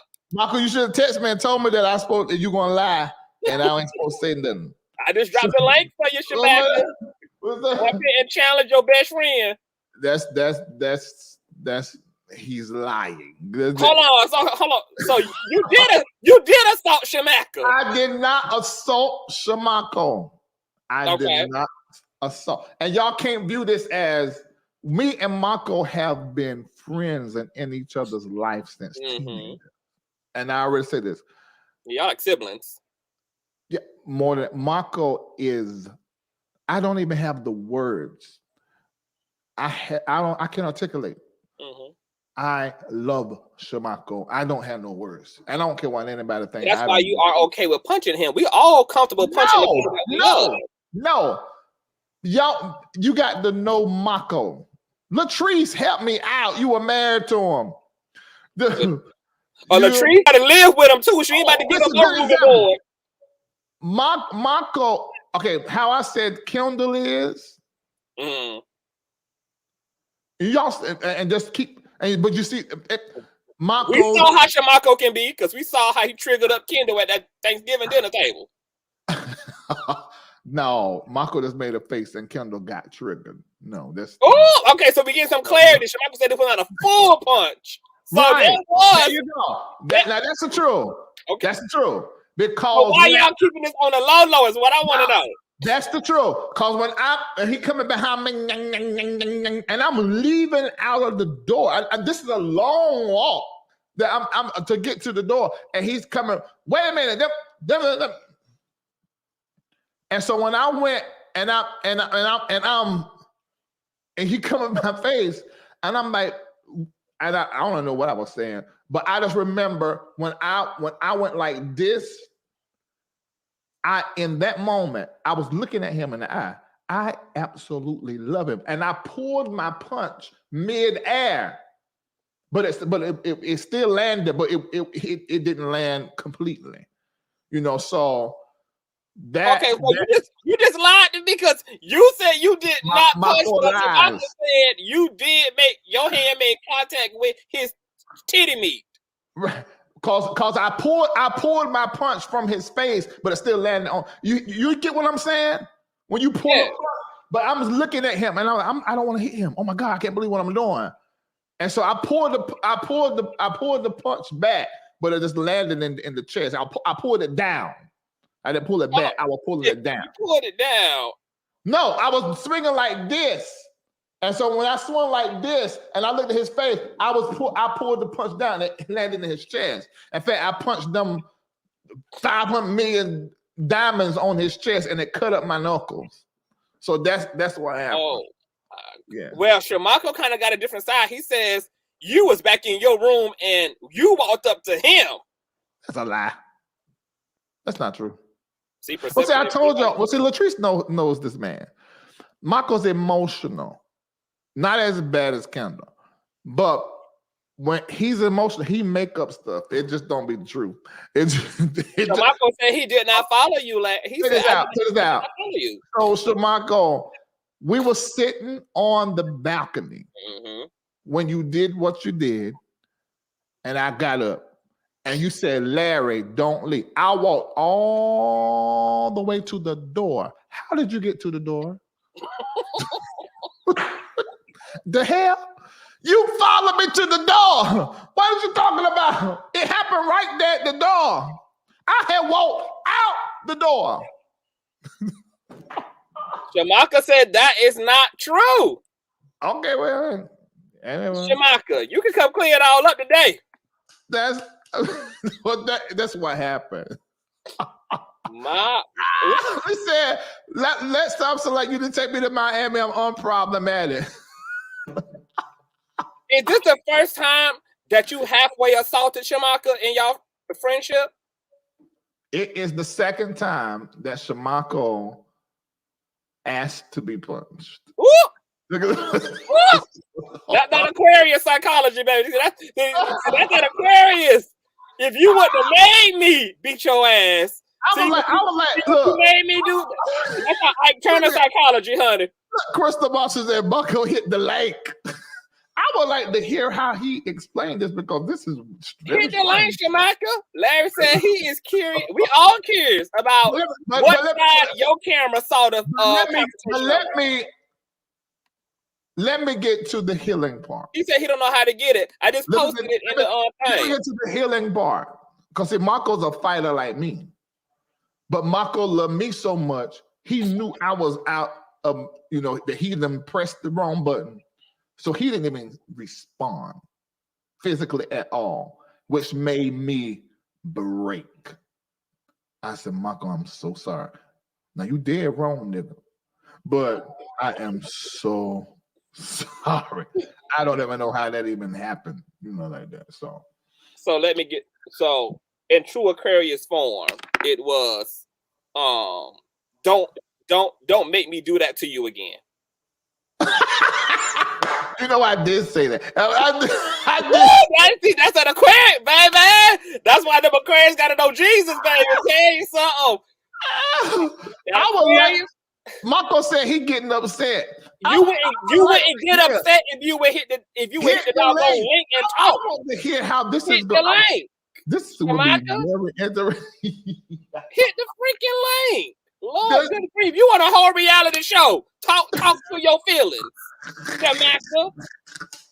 Oh my God. I want to hear how he explained it. You trying to figure out how you didn't walk up to Larry. Right. How he got in your face. Right. His down cut, not the uppercut, but the downward cut to the chest meat with the diamonds on. Oh my God. Mm-hmm. And everybody requesting you to approach the bench as the defendant in this matter. Look, Latrice said, "Oh, he walked out, so this is about to go left." They must He be about to hit that stream. Latrice, tell Shamaka to hit the link. I don't know why Shamaka shucking and jiving right now. Hit the link. This is gonna get real funny because Marco get upset. He is hilarious. He be triggering people to hurt him like he did Kendall. See, I believe he was the antagonist now. He was. But I'm trying to figure out, like, what was you doing that had Shamaka so twisted? Okay, he would have to tell you, I didn't do anything. So you just walked in and Shamaka was just on one. It wasn't no sugar and flour for the cake mix. Latrice was using the bowls for barbecue. What? You just caught him on a bad day. You just ain't had no fault in none of this. Oh my God, this is hilarious. You can hit the link too, Lisa. I sent you the link. What you mean talking about? I should have let you. Oh, y'all had the link. Marco gonna probably end up coming over here because he don't know how to do the link. Yes, he do. He know how to hit a StreamYard link. No, it's always an issue, even in Patreon. Oh, you should have called him and put him on speakerphone. All y'all gotta look. Marco doing 159 different things. Oh yeah, I can call him. When y'all see the link, just hit it.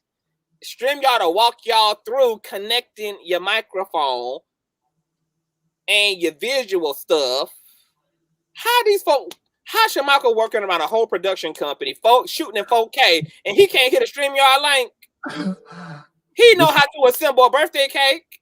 What's the difference? It's always been an issue. Marco, just taking too long for you to come in the things, so they can just hear you on speakerphone.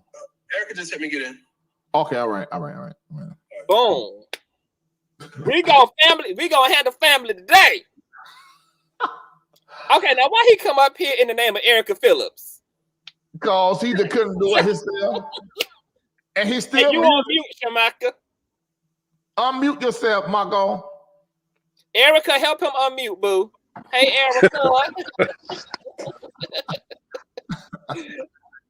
Hey, Erica. Thank you so much, Erica. Y'all, Larry, cash app Erica after this. Y'all, she put this work today. Don't worry. She just got a Rolex today. She's okay. I've been taken care of. Period. All right, bye. Paid in full. Elisa Dunn, what's going on, Mama? Yes, I am here to plead my case.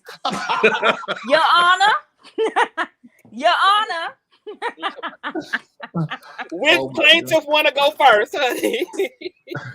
Let Marco go first. Okay, Micah, tell us what happened, because Larry said you the one who had the devil all up in you. He didn't do nothing to you. He was just being good to you. You walked up in his face. You made him punch the hell out of you. What took place? That's not true.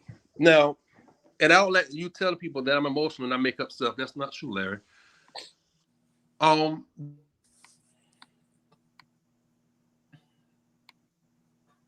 What happened? Your body, Marco. We can't hear you. Hold on, Macca. We can't hear you. Macca, we can't hear you. Oh my God. Did I do something? Because I was trying to raise his volume. Yeah, you might have muted him. Say something again, Macca. Okay, you might need to get Erica another Rolex after tonight. No, we can't hear you. No. It went out for some reason. But if he's on her phone and then she got a text or a call, he had to go out and come back in. I cannot believe that Shamaka know how to build cupcakes and don't know how to hit build. I don't understand, Lisa. I don't understand. Okay, I think we can hear him. Oh, Marco, what you doing? Marco. Get on my hotspot. Go to your settings. Marco. What's going on? Okay, yeah, we can hear you now, Shemai. Hold on. Okay. Okay, so while he getting up to Lisa, you take it away. Come up here and set your ex-husband, future husband straight. I didn't tell a lie. What? Okay, first of all, Reid, when you tell stories, I'm noticing this as you get older. As you tell stories, you like leave a whole chunk of stuff out. I don't know what that is. Like what? What did I leave out? Like when you were saying how of course now you don't believe in beating and all that kind of stuff. Yeah. But you don't remember beating the kids? Yes. So it would help if you would say, okay, we both used to beat the kids. That used to be a standard in the house. Yeah, it used to be when they were kids. Yeah, but I stopped that in 2011. So no, 2012.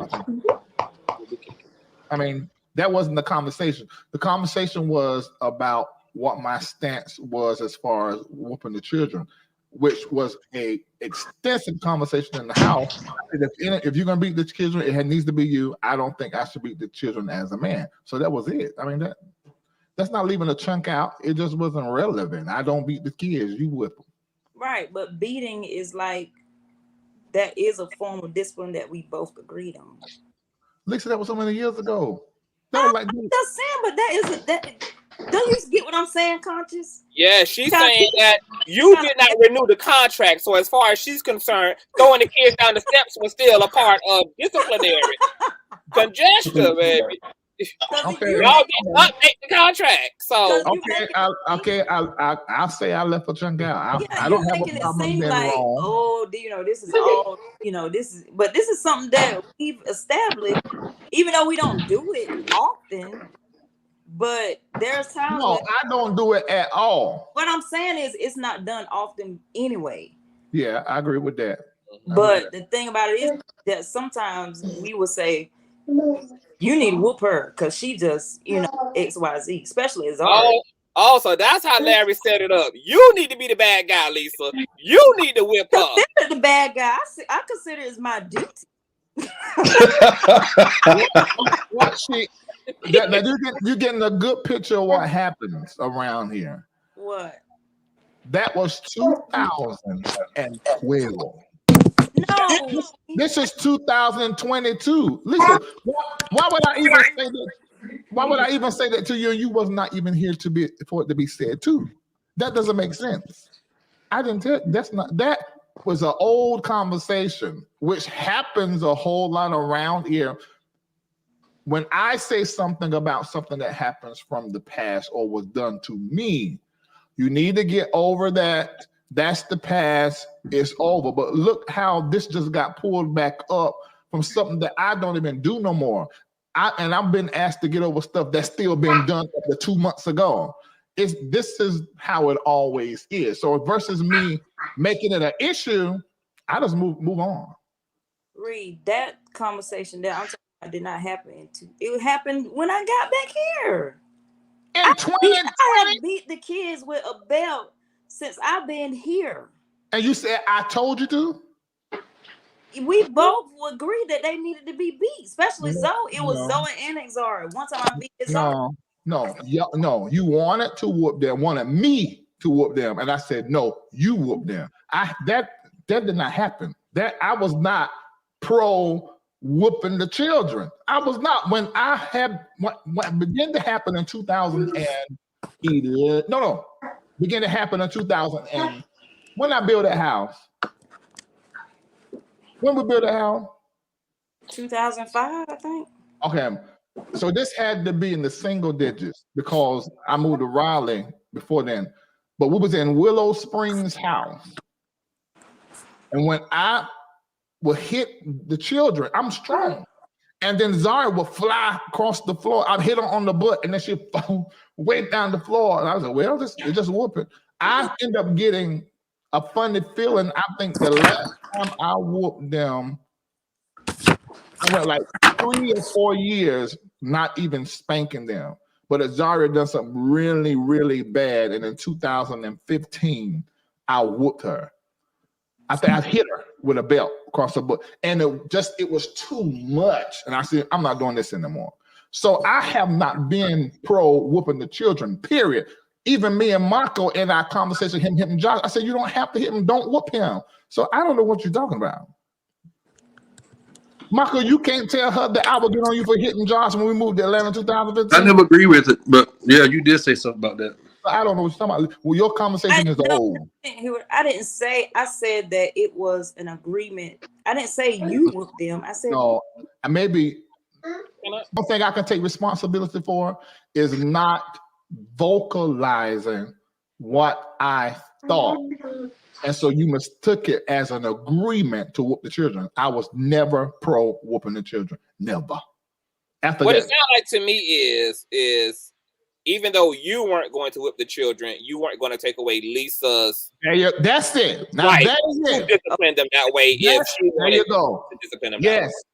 But then, but if you watch the show, I did that with everything, as opposed to bringing it up and saying to Lisa XYZ. I took a back seat because I did not want to overstep or make her feel like she was in control, which she never felt that way. But I had people in my ear because I've always been the Lisa's strong and very dominant. Y'all see that now, but she ain't always came across like that. So, but I've always been like this. So it made me look like the controller. So I would take a back seat, fussing at everybody else. But when it came to Lisa, I would take a back seat. So this is where this is always has been my issue.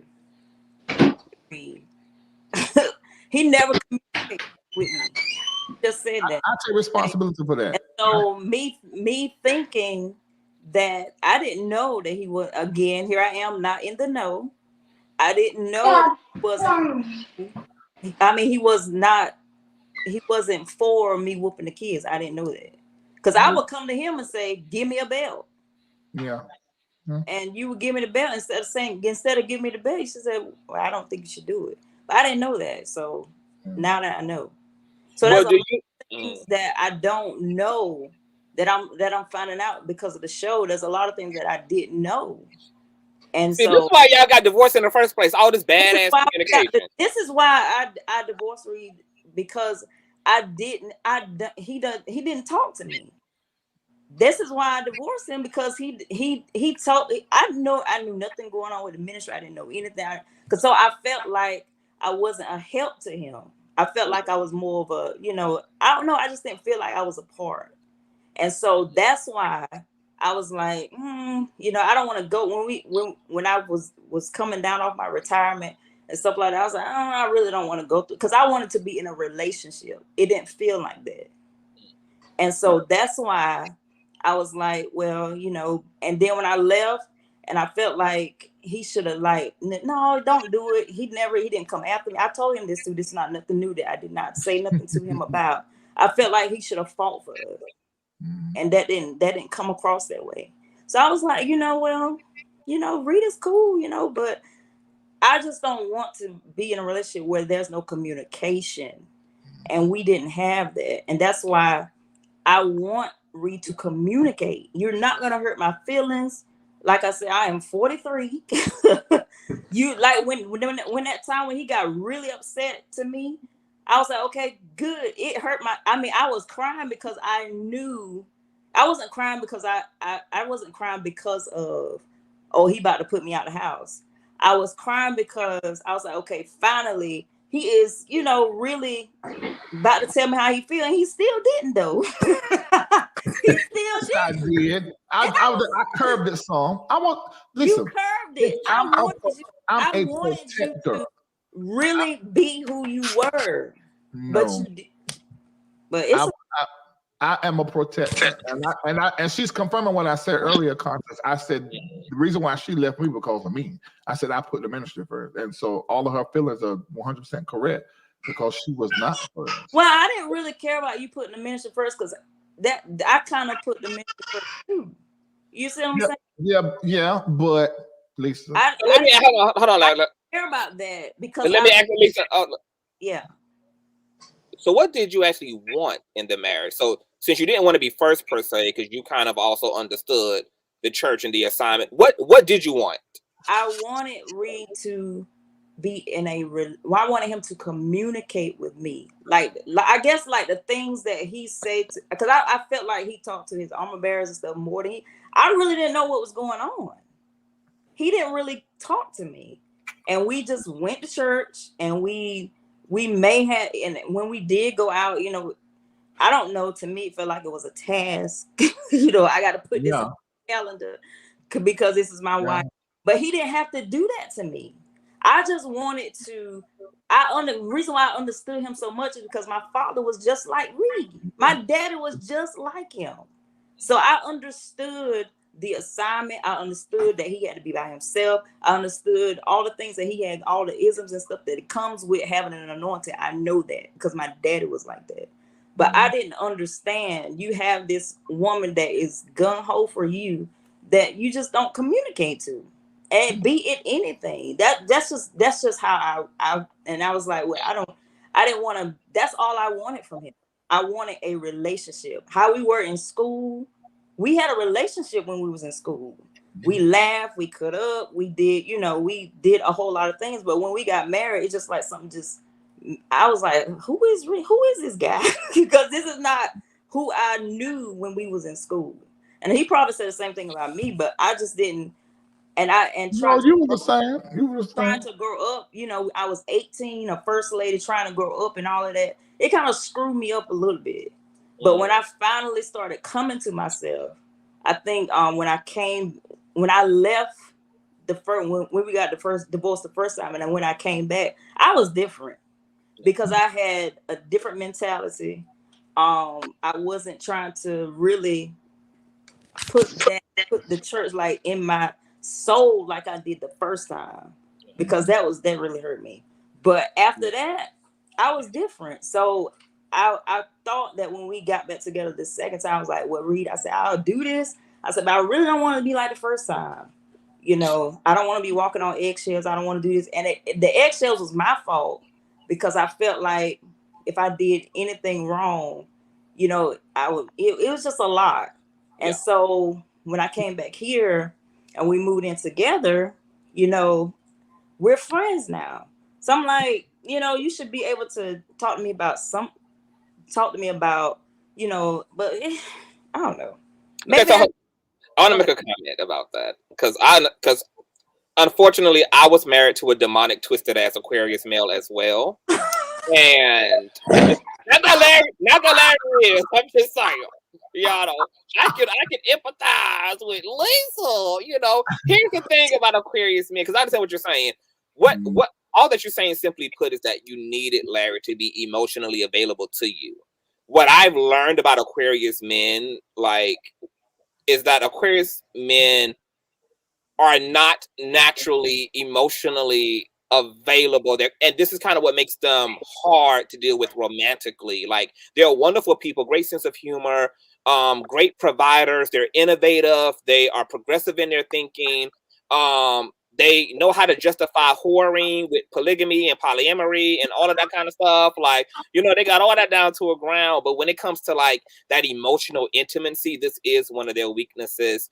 And I know, and what I feel, my experience of Aquarius men was that, like, when Aquarius men need you, that's when they're really emotionally available. So when you go back to the time of you and Reid in high school, that's kind of at a time where he didn't have any other distractions.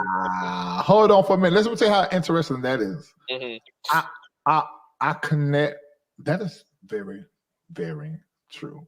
Because I always talk about how Elise used to take money and wrap it up in notebook paper and send it to me from her waitressing. Marco, please stop.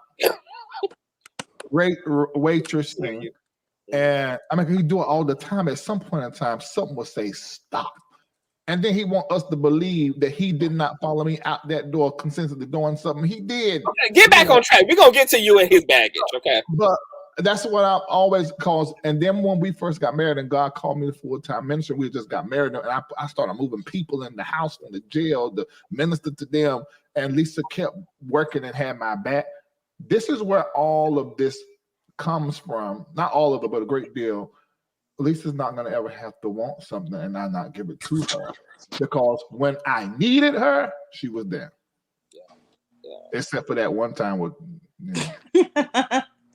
The one time that I didn't know. Aquarius.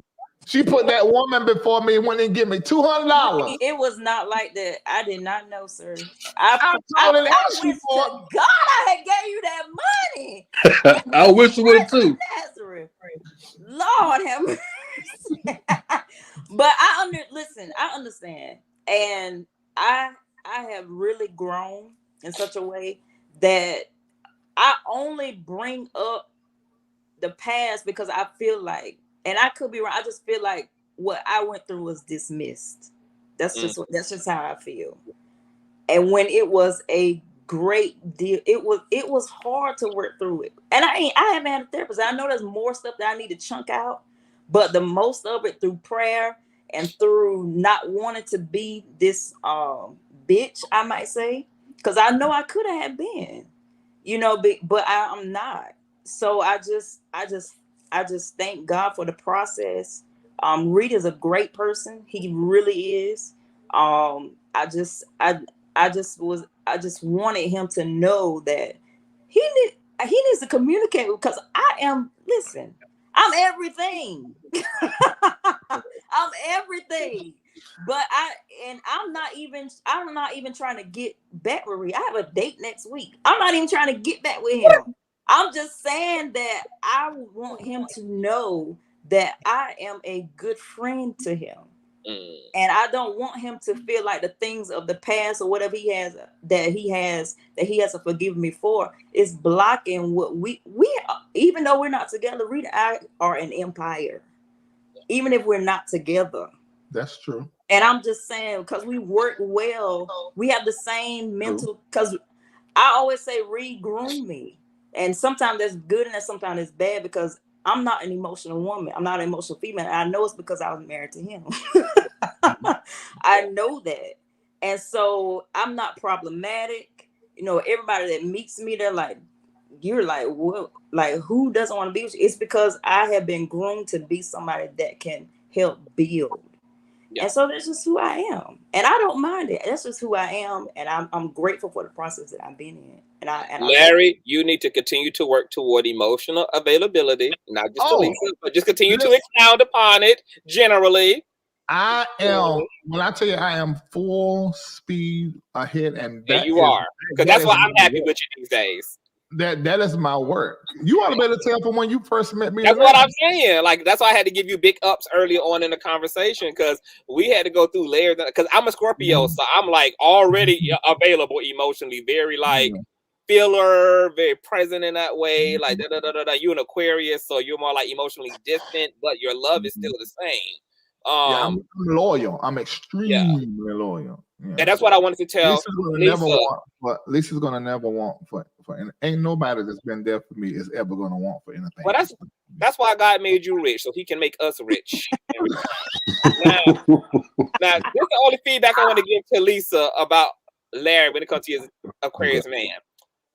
Just always make sure that you know, Lisa, when it comes to any decision you make when it comes to an Aquarius man, because an Aquarius man, because they are so much like they are individual, like they're so much of an individual, they also allow you to be an individual. So even though they may want you to stay, if you say you want to go, they will let you go and exhaust that individuality. So just be very matter of fact when you deal with Aquarius. Like, just know, because don't expect the Aquarius to kind of like stop you or halt you or anything. So just make sure that whatever you do is really what you want to do. Right. You treat yourself that way. Yeah. And I'm going to support her in whatever that is. Now I'm interested in Mako with his line. Shamako, tell us how Larry beat the hell out of you. This ain't going to go well if you say that again like that. Well, tell us how you gonna kick Larry's ass. So no, I was not gonna fight Larry. The situation was he did get up. He was on the balcony talking. He did get up and start to walk out, and I was very distant because I knew he was upset. He got to the door, and I stood by the bed. He's talking, and I'm like, "Are you really about to leave?" He said, "Yeah." And he said, "I told you, blah blah blah blah blah." So he walks out in the hallway to catch the elevator. By the time he got to the elevator, I was to the door. And I said, "Larry, are you really leaving?" And he's in the hallway, fussing and walking back towards me. So when he walked back towards me, he's back in the room. There, I'm making this up. What you saying happened, except when you said, "Come back, talk to me." Okay, but I think I had to do details. You talking to the hit part. You said I followed you. I didn't follow you. I walked out the door, down the hall, to the elevator, mashed the button, said ding ding. And like I said, I love Marco more than anything. And I could tell Marco is the kind of person, if he feels a certain kind of way, you have to let him talk. And so I didn't really I didn't think I was given those type details, and I let you talk the entire time. I just want to get to the part where they said you punched me, and the part you said I followed you. That didn't happen like that. But you just explained that you followed me, right? No, that's not a follow. So why you leave the balcony, walk to the bed, then out in the hall with me? He threw the phone down. You won't let me talk. I'm gonna say what I need to say, and then I want you to say I'm gonna hang up, and you can go ahead with the real story. I don't even care. Okay. Hold on, Shamaka. Can you tell us what happened? Like, what led to this even? What led? I'm not going to detail. I'm not taking detail. Oh, so see, this is what I don't like about our men on the show. Y'all want to add all Lisa stuff. Y'all. So what happened was BMW. That's not a business for people. That's nobody's. She playing up car. She done divorced Larry. She done went and been a lesbian. Y'all want to tell you what happened, or y'all want to fuss? Because I want to hang up. I'm like 2 seconds from hanging up. You see what I'm saying? Y'all ain't right. All this sexism and patriarchy on the platform ain't right. So what happened was he's in the hallway. I'm in the hallway. I said, "You really about to leave?" So he's walking back. I don't know what we said. He's walking back. He just gets back into the hotel room. I'm standing by the door. He's in front of me, walking back from the bed back to me. In his talking, he hit me in the chest. It was not a punch. In his talking, but he didn't hit me fully because I knew he held back. It was not a punch. In his talking, while he was talking, he said, "and blah." That was it. But it was not a punch. The argument is what we want to know. Say what? What caused y'all to be doing all this to begin with? But I don't think that's. We can't imagine what would have happened to y'all. I need to know. No, you're gonna need to know, not know, because anytime people argue and fight, that's never nobody's personal business. Oh, really? Yeah. It's a good thing the cameras was not going. Listen, hold on. Only in court do they ask what brought that about. When you're looking at a fight, you're looking at a fight. I don't care what the hell is going on with somebody that's going in their life. I want to know what's going on in the fight. We didn't see it. But Lisa, you and Latrice lived with us lived together before we end up. The Latrice and Marco got married and moved out. So you already have seen how this happened. It was just one of the situations. Y'all remember that time when Marco got mad and then punched the window almost? So it's no different. It's the same thing, except this time I was upset. So mind you, this has been years. Me and Larry have not had a fight, an argument since 1999. Right. It's been years. Real deep then that was going on. Yes. Yeah. But this is the reality, another truth that it would be great to get this into the show, Marco, is me and Marco were very close friends. We were there for each other when we had a family breakdown. When I was homeless, Marco was there for me and would feed me. So I was homeless too. Right. And when he was, I stole to take care of him. So we were teenagers, kids. So out of our relationship, the ministry really birthed. Lisa and Latrice got drafted into the ministry thing that was already created in his mama and daddy house when I was their minister of music living with them. So this relationship is, we were close friends. Then we ended up getting into ministry. I'm the head of it, and it started swelling. And our relationship got lost. So we didn't come back to our friendship. I got it in my notes till May of 2017. Now you talking about from 1998 all the way to 2017. So there, in that conversation and several conversations prior to that, there was so many things that has happened in between that. So that was the root of what was happening. Y'all were kind of rehashing things. Yeah, exactly. Now, was this intentional, or was this kind of like organic? No. It kind of just all started happening. No, it was. It wasn't. I wouldn't even imagine it. I wouldn't have even imagined it. Nope. Nope. So, it wasn't even like that. It just because that's how I am. I'm taking responsibility for this because that's how I am for my actions. Because I do not need to get upset. Kendall can tell you that the day before that,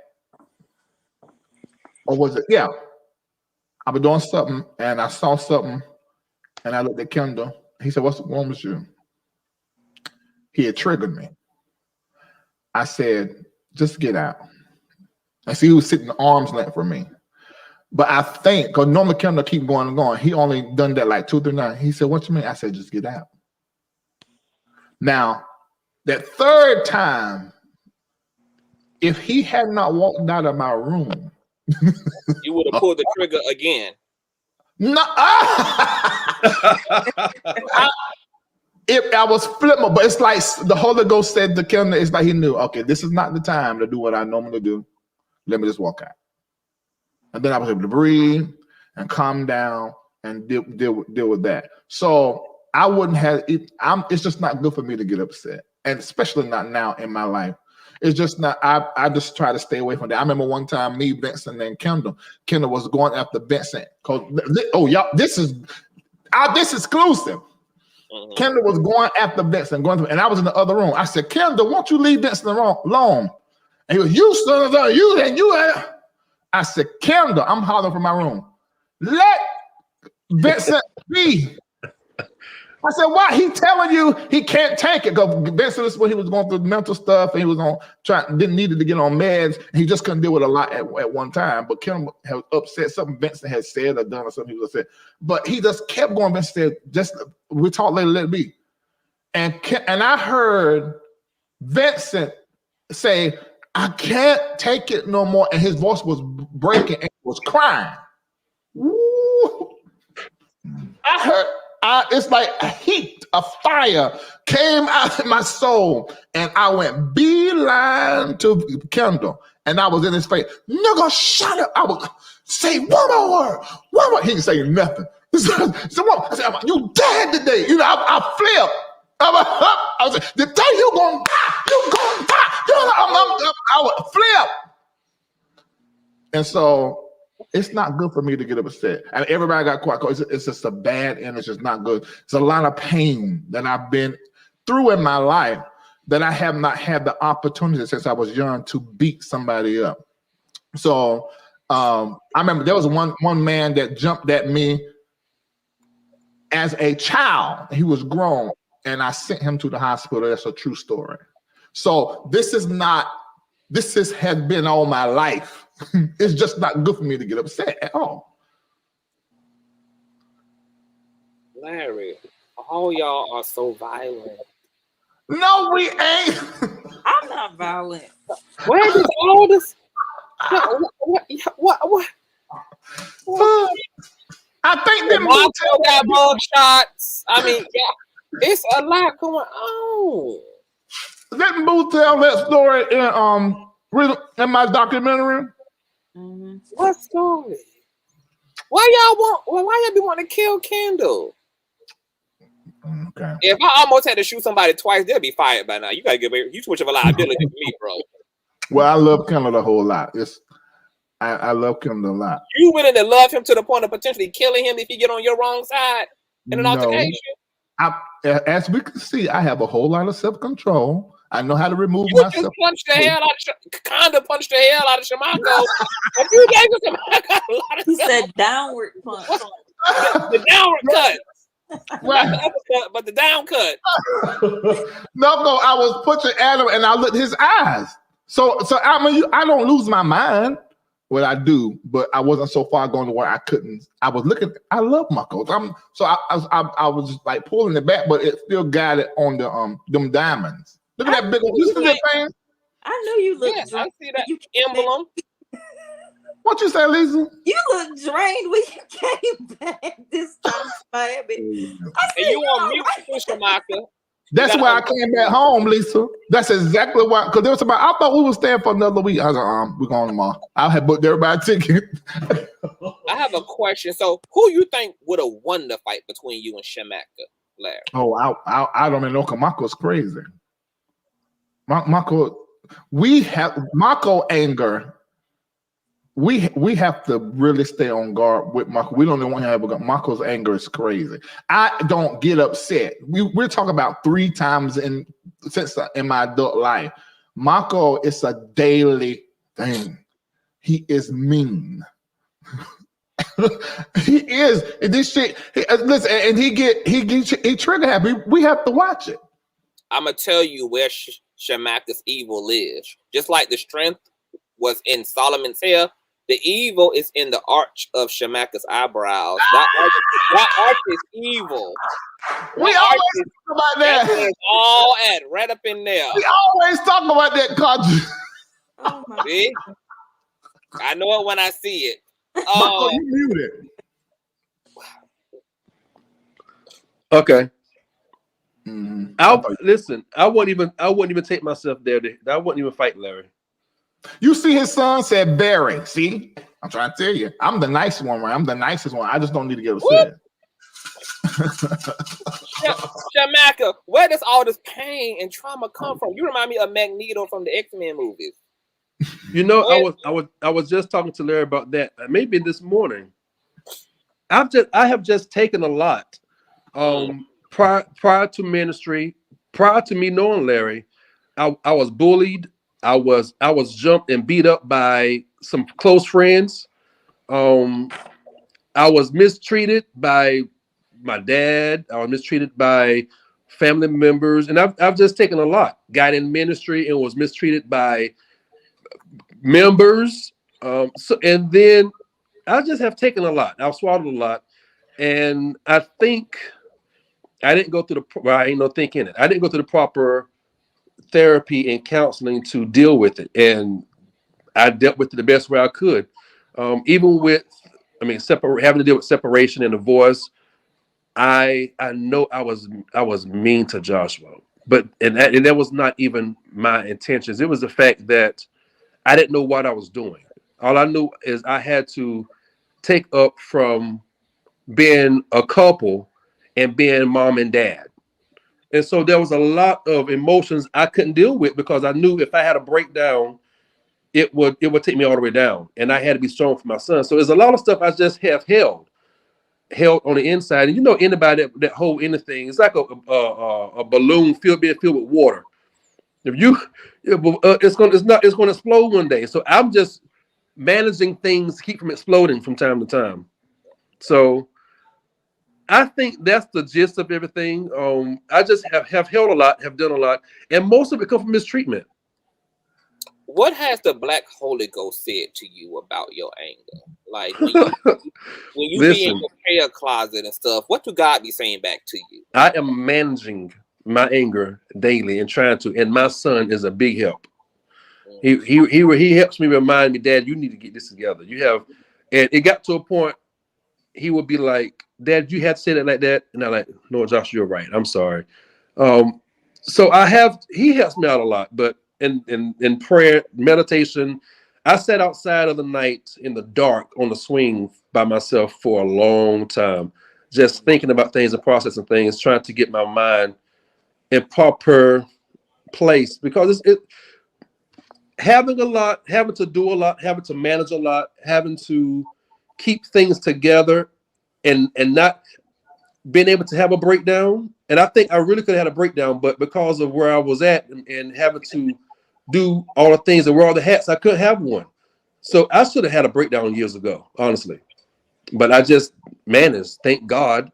I just managed to get where I need to get as far as I got. Well, thank God, Shamaka, that you have been able to survive it. But there does need to come a point in time sooner than later where you need to take some vacation time and you need to actually give yourself permission to allow your heart to break fully, because you need to experience that break. That stuff needs to be bear witness to. It needs to be, you need to make third contact with it. There's information and data in that hurt and in that pain that's beneficial for your future, for your manhood, for your soul growth, for everything. And so I would strongly encourage you to definitely prioritize a point in time in the near future to definitely just give yourself space to do that, so that you can actually move forward. Because if once you heal it and confront it and uproot it and clear it and resolve it, you won't have to practice band-aiding it. You'll just be able to actually be free. And that's what actually God wants for you, is freedom, not a band-aided reality, but one that's healed, resolved, and liberated. So that's true. Amen. Thank you, Conscious. The Cash App sign is $. That nigga is working today. Speaking of you guys as a cast, so Larry, I know that the Aquarius is the star of the show, but you gave us a lot of these people's lives in season 1. Are we is the cameras gonna pin on them a little bit more in season 2? Because absolutely. Do you realize, Larry, you left us off? We don't know what the hell happened to Latrice, what the hell happened to her relationship, what the hell happened to her girlfriend's mother. It's just a lot left unsaid. I just had a meeting with the producers, and before the season end, we're going to get into that complete and full story, what happened, and you'll hear from all of them. Yeah. That's gonna be. Well, this was great, Conscious. Yes, I know. We've been here for 3 hours. Is there anything, Lisa and Shamaka, that y'all want to leave the viewers on? No. Lisa, tell me the truth. Act like Larry don't exist right now. How do you feel about this footage going up? Well, because he said that I would be heavily compensated, I don't feel anything about it.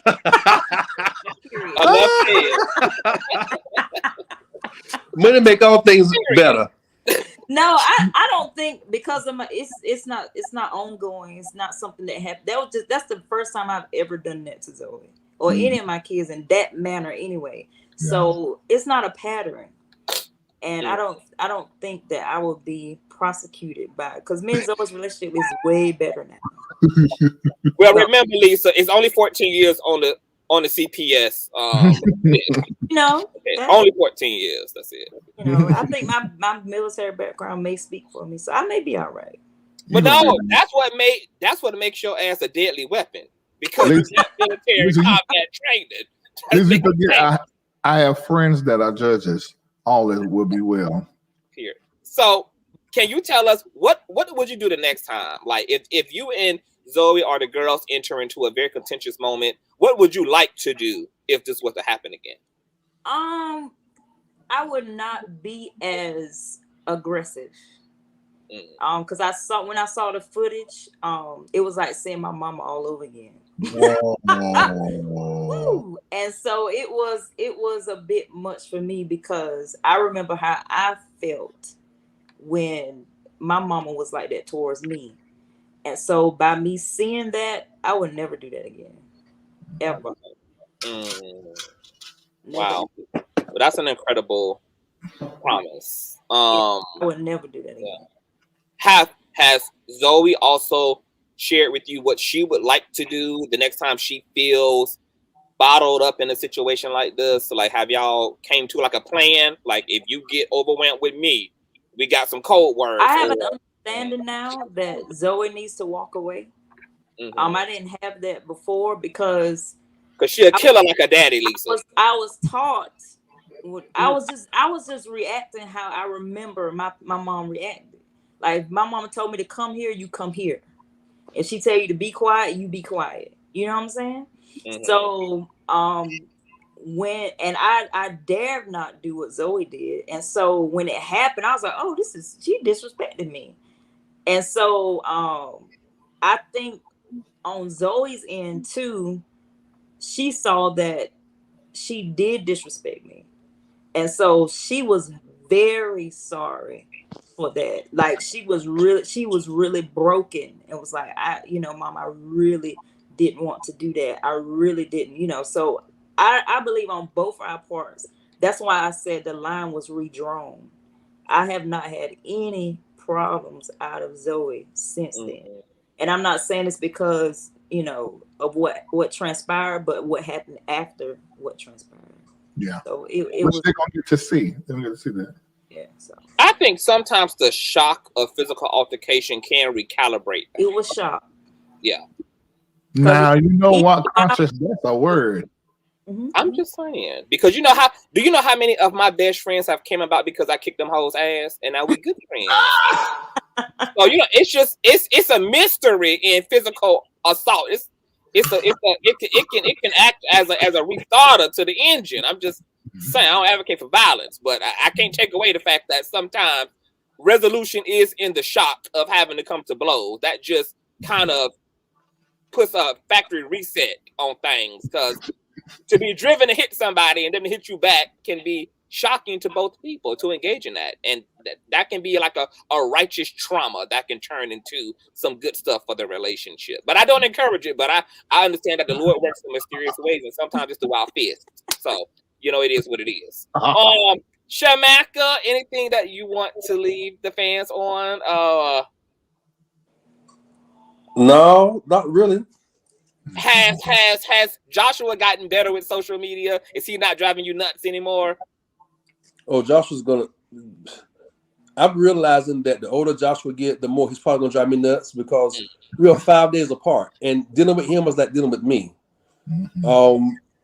And so Josh. But at the same time, I can't love him no more. That Joshua is literally my heart all day. And so. But there's nobody that can get on your nerve and make you want to kill him like your heart. If I could choke him out and then bring him back to life once a day, I probably would. Oh my God. Well, there it is. Is there any hope for you and Latrice getting back together? No. Me and Latrice are perfect friends. We're perfect friends. But you don't even want to smash the baby mama sometime. Latrice is stacked. Like listen, a brick house. I believe that alone. I don't know why God gave Lisa and Latrice these pots, these woman pots built like this. They just stacked everywhere. Everything juicy on them. Listen, let me tell you this. I hope she'll get mad at me. I ain't gonna say it. But she can leave her breast at my door all day long any day. Latrice, timing, honey. That could be a form of rent. That's a rent payment. Okay? Listen, she already knows. They are beautiful. Absolutely beautiful. Latrice is stacked. But more than that, though, just like Lisa, I talk about Lisa, Latrice is just as sweet as she can be. Yeah.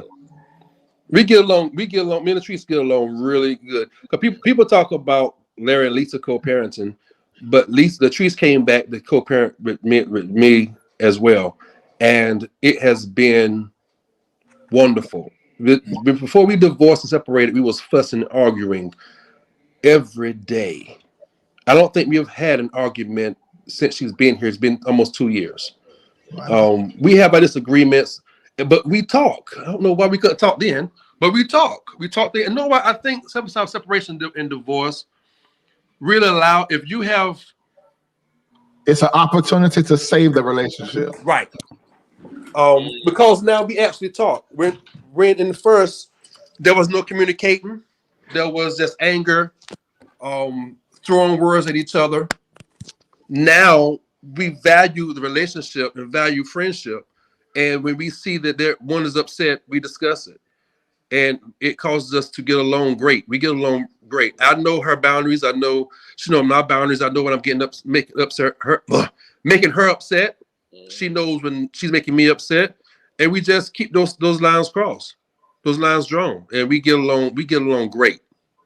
I told you and Larry before that y'all are doing something very progressive. Y'all are co-parenting within the house, cohabiting with the children of y'all mothers. That's a whole nother level of co-parenting here. Y'all also some rich ass niggas, so y'all can afford to do all that. But the thing is, there's so many lessons in that, because that is true. I don't know, for some people, I think because of how we are taught about marriage from a young age, a lot of times marriage messes up the relationship with the person that you're trying to have. And so I think divorce or separation can be the pitfall in the relationship where everybody learns, how did we get here? How do we fall here? How do we fall here? And then we learn from that pit on how to relate to each other again. And sometimes marriage needs to be moved out of the way so that you can begin to have a relationship with that person. Because it's like a barrier, a construct in your mind, your Western thinking, that really keeps you from having a real relationship with the person. That's so true. Yeah. Treese just said, I don't always keep boundaries. And I tell the truth, man, that's true. I am very playful. And no. What? You refuse. Oh my God.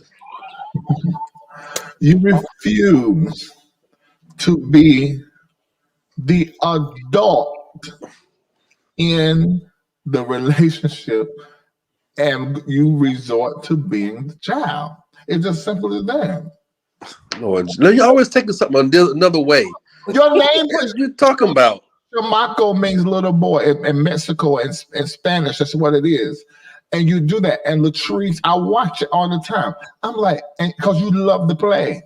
And you just go throw her boundary out the door, and you just, and you know she don't like it. I'm like, I know she don't like it. But let me tell you this. I used to do that with Lisa in a playful way, and it can come across like flirting, and it can just see the relationship wrong. You have to stop. Let me tell you this. Now, it's so funny that everybody always call me out, but Latrice does some of them. Out for some reason, all my life, everybody think it's cute when I get upset. People make me upset on purpose to say, oh, that's so cute, that's so handsome. I can't stand to get upset. And Latrice pushes my buttons on purpose. And then when I get upset, I was just playing, and it makes me mad. But what's the difference from her doing that, making me upset, and I walk hit on the butt? Mako, no. She hate it. She hate it, and I hate it. This is the same can, different label. Did she hit your butt? No. Hold on. I think she hit my butt the other day. What? Y'all hitting each other butts. There's some more. Y'all hold on. But We can't do that, man. Lisa can't play like that. No, I ain't playing like that. Y'all need to go ahead and get that out, honey. Latrice, just go ahead and take a walk on the wild side tonight, baby. No.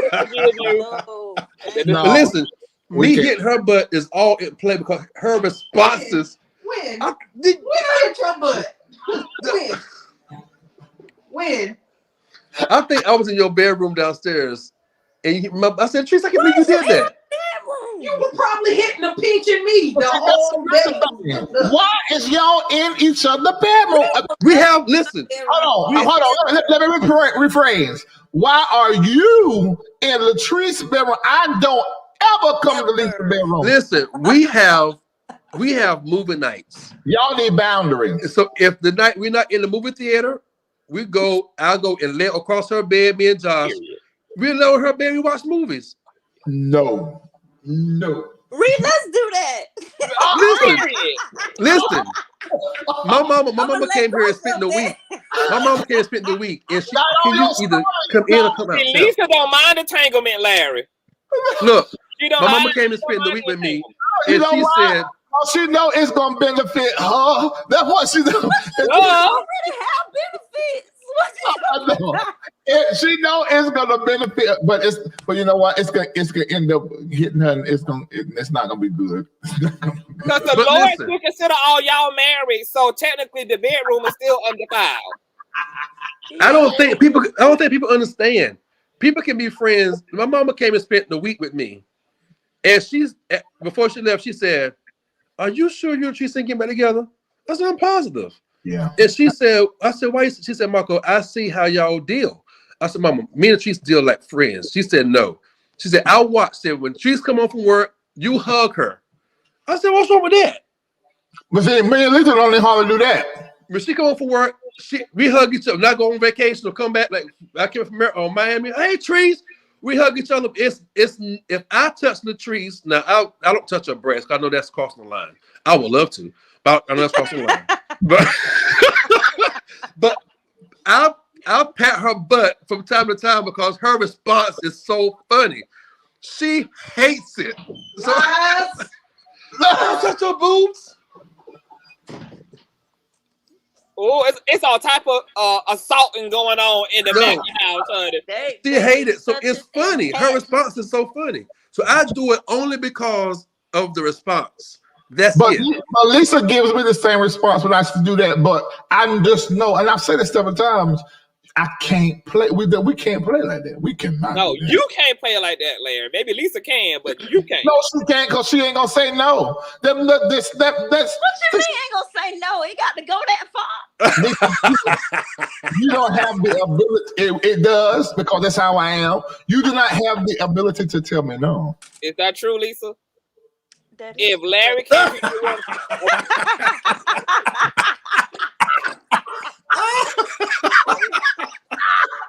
But that don't mean that I'm gonna turn into this whole other person. It could just happen and just go on by life. Impossible. That is not impossible for me. That might be for you, not for me. No. Let me ask you this question, Lisa. Could you operate in a fully functional, healthy cut buddy relationship to Larry? Hell no. What's cut buddy? Like, could y'all introduce intimacy into y'all's co-parenting without it necessarily being miscommunicated for a relationship or anything, but y'all sexually benefit one another? Who I am today, maybe so. But who I was years ago, probably not.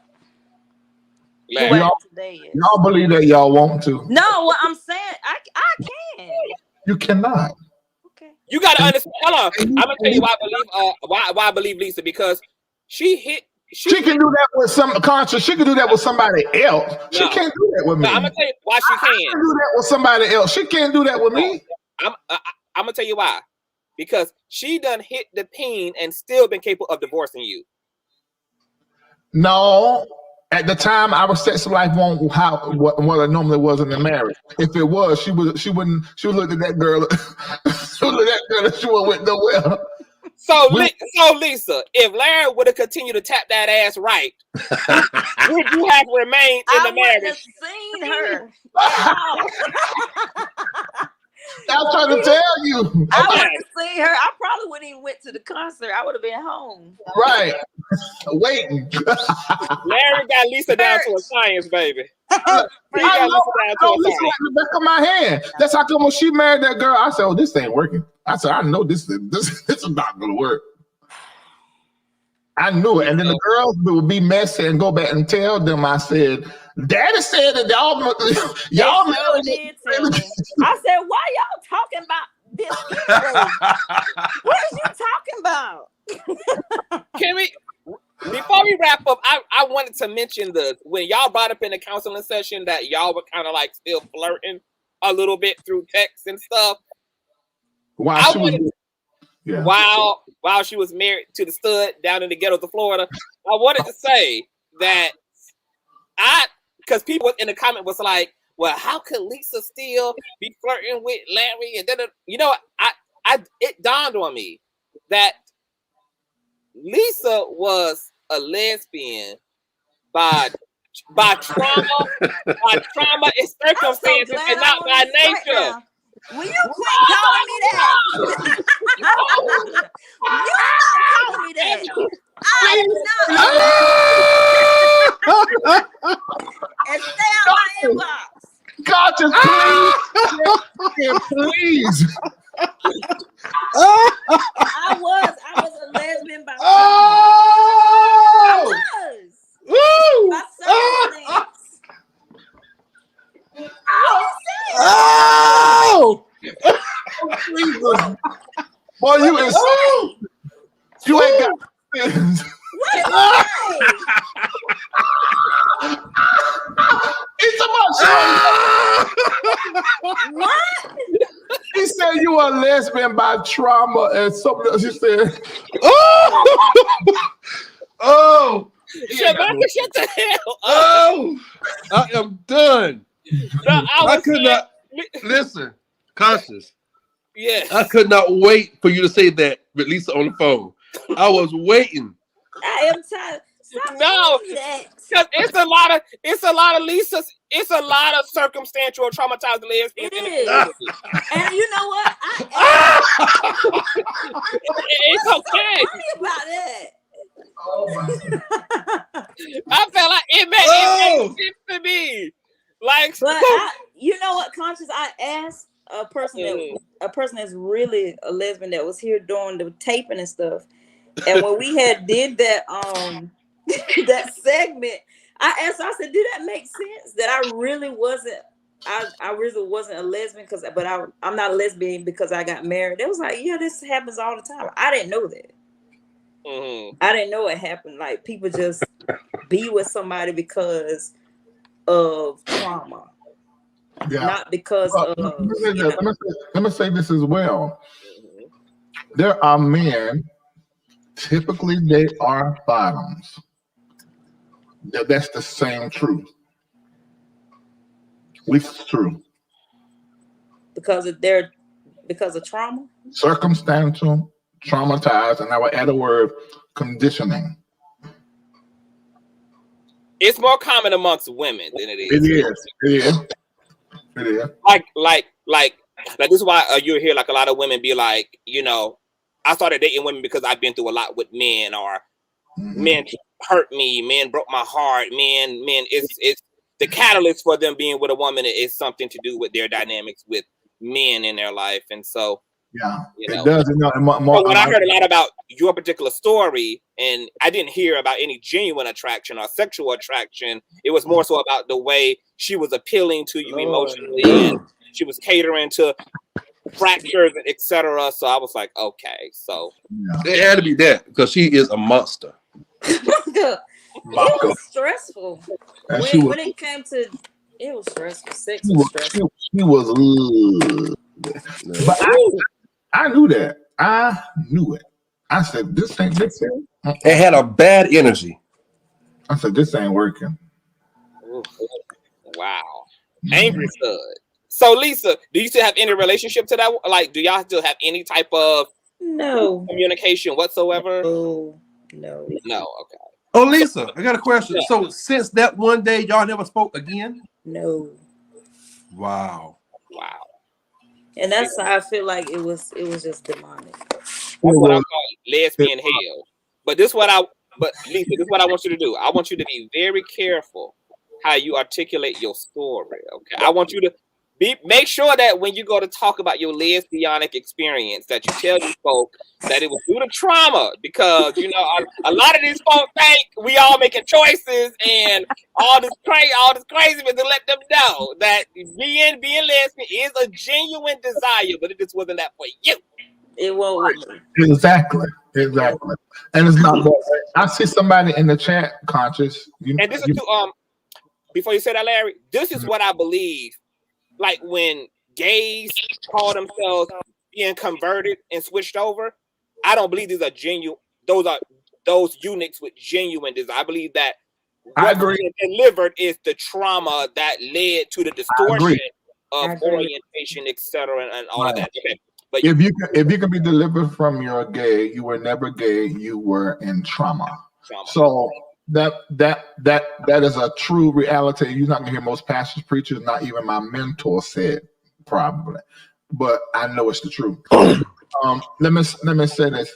She says cyber sex CEO said most gay men and women that are molested raped as children said that's why they are gay.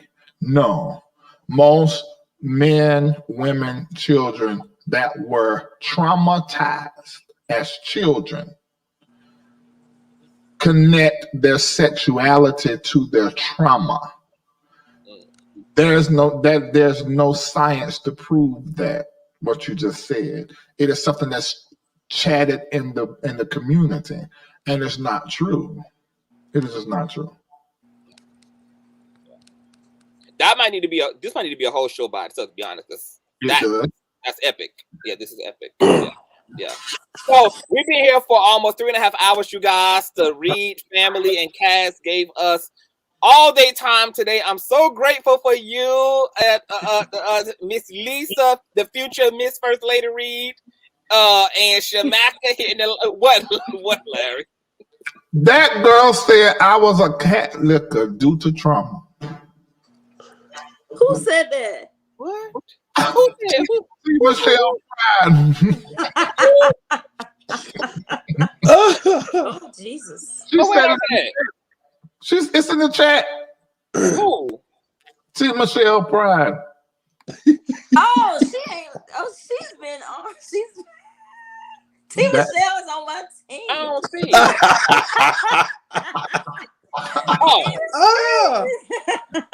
Y'all are crazy. Look. See, my team always got my back. You know what I'm saying? Oh. Well, I want to let Shamaka and Lisa go and close out the show with Mr. Larry D. Reid. Thank y'all for being up here. Lisa, you got to come and tell your story. You know, you need to come and get it. You got, because Larry tell all you. I have moved. I don't really like going back. I will one day. After the air, Conscious. After, the next show is her, the children, Joshua. It's getting into all of that. So that'd be a great time to have her on to recap. I need you back on, Lisa. Yeah, okay. I got the hell up out of here, honey. Okay. Yes, Shamaka, thank you for hitting the link. We are enjoying you. Thank you for putting your family on, like giving us your family. It takes a lot to be out here on Front Street. Y'all vulnerability, y'all authenticity, y'all's personality, and the work that you are doing as a minister out here is amazing. So just thank you for your presence. Thank you, man. See you later, homie. Bye. Give yourself permission to heartbreak. Give yourself permission to let that heart break at some point. We'll see. It'll be paid vacation from Larry. It's all on his head. All your bills. He got it. Take care, man. Thanks. All right. All right. Dr. Larry Reid, this was really phenomenal. You always and blessed. This was so amazing, so juicy. I'm planned. It was good. Because you know what? Because we do this. Yeah. We do this. I'm gonna be at Reformation. You hear T. Michelle Price said, "My mother made me lick her cat." That's too deep, T. Michelle. See, you taking it too deep. Yeah. That's such a conversation. And that's why it was a light bulb moment for her that maybe some of her relationship to the same sex is probably out of trauma and mutation from that. What was wrong with her mom? Her mom probably, you know what? I have people in my family who have been molested. It seemed like molesters molest.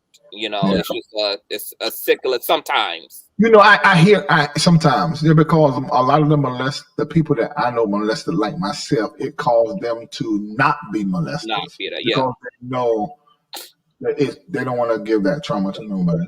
Exactly. Yeah. So her mom probably was victimized in some way. She probably was victimized. Yeah.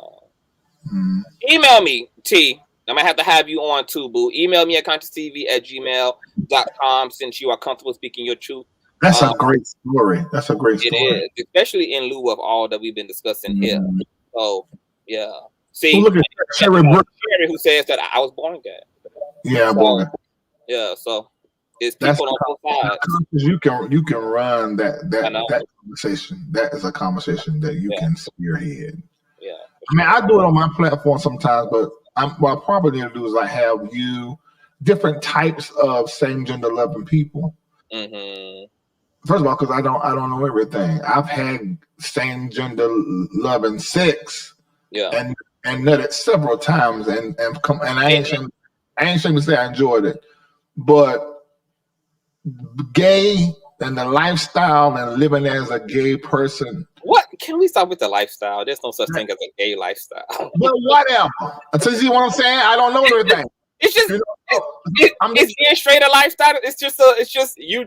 If you just enjoy being with a man, you're gonna be with a man, and you're gonna still make your money, and you're gonna take care of your family. I get that conscious, but we're not there.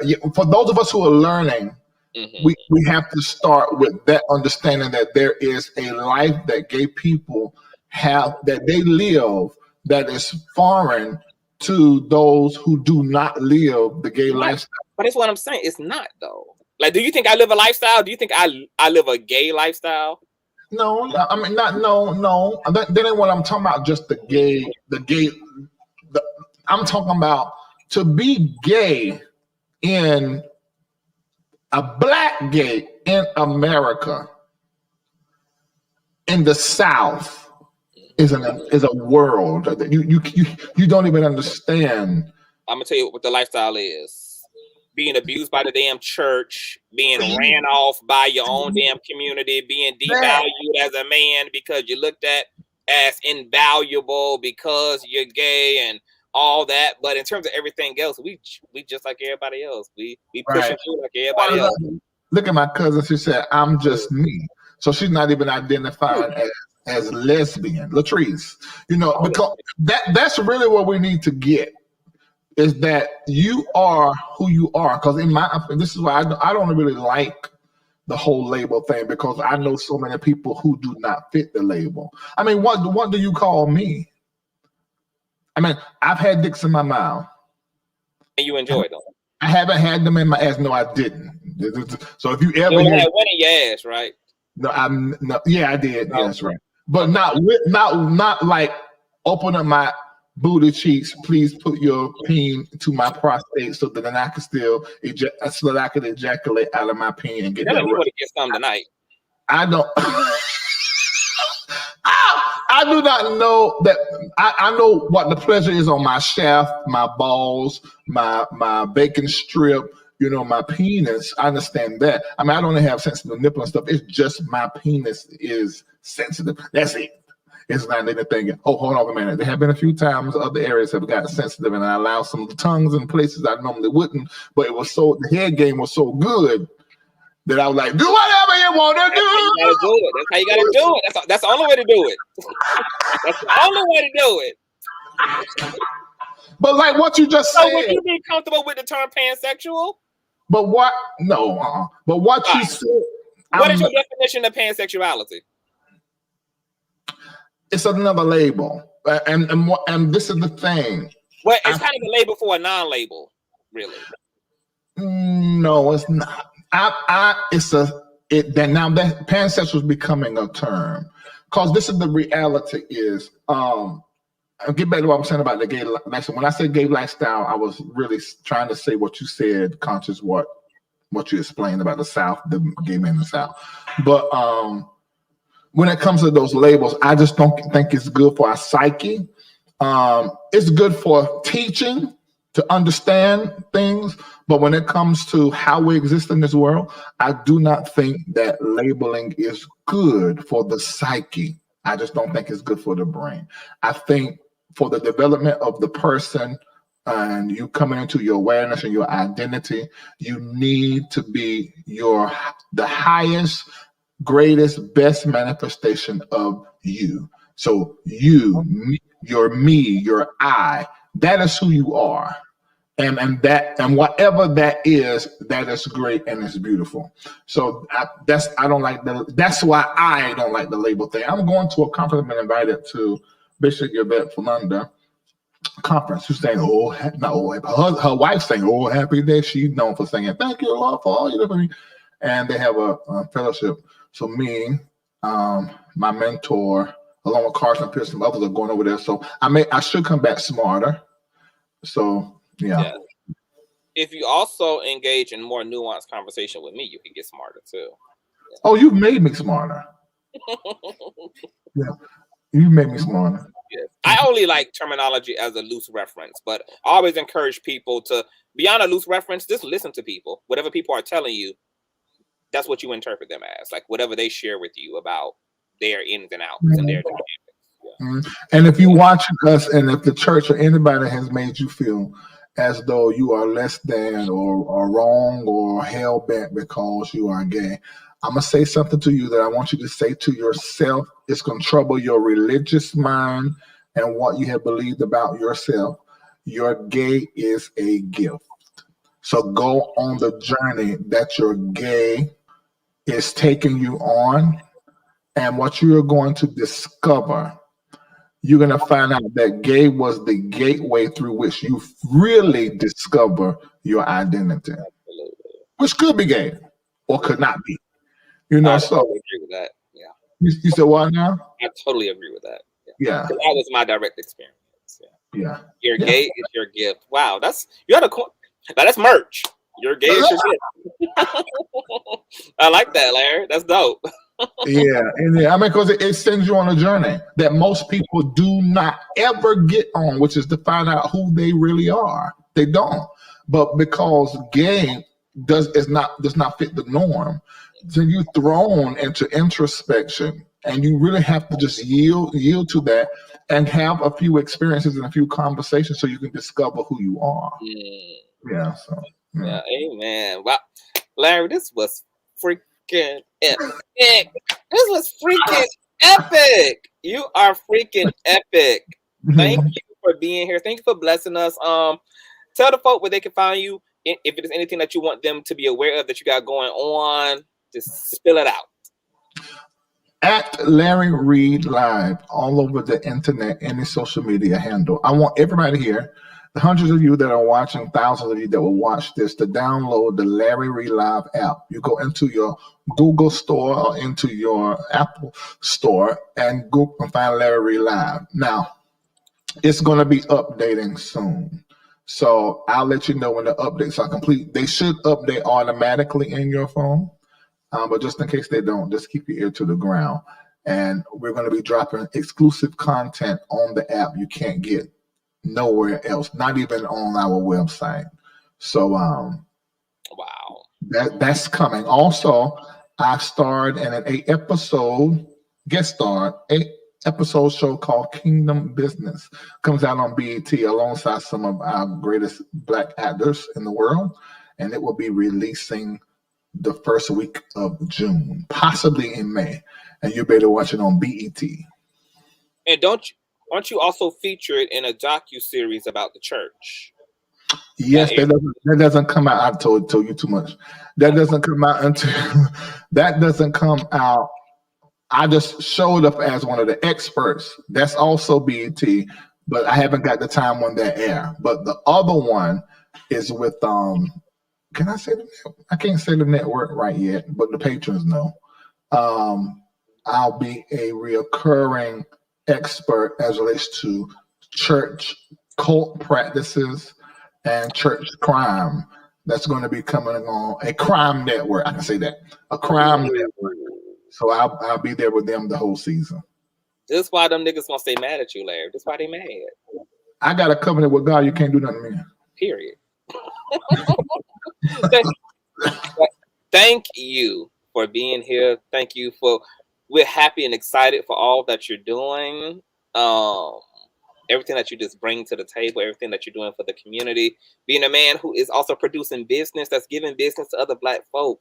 Like, you're just a gift that keeps on gifting. So I'm very proud of you, and thank you for just coming through. I know the people love it when we come together, and I thought this episode was a great way to just bring you in and have these discussions. And I'm looking forward to Reformation, and also bringing it back to Reading Things My Way. Is there going to be a set schedule for Reading Things My Way, or is it kind of like an episode drops as life happens? The decision has been made just days ago. You're going to get Reading Things My Way all the way up and through the year, because we're tape like once a month. They edit and then it drop. So you'll be getting one like every 3 to sometimes 6 weeks. It just drop. So that way you'll stay current with what is happening in my life and in the life of those around us. Oh my God! So this is going to be an ongoing project. It's ongoing. Jesus, y'all about to divorce the season thing. I mean, it's just a thing. Yes, it's just a thing. It's just another show. Does that mean that a reunion? So does that eliminate a reunion since it's an ongoing? No, it doesn't. No, it doesn't. It doesn't eliminate a reunion, because we'll still break it up in seasons, but it'll just be in sections. So you get a reunion, but then we're still gonna be recording, and that goes into the next season. So it's gonna still be coming. Yeah. You are inspiring so many, Larry. I mean, like, you are doing the damn thing, boss.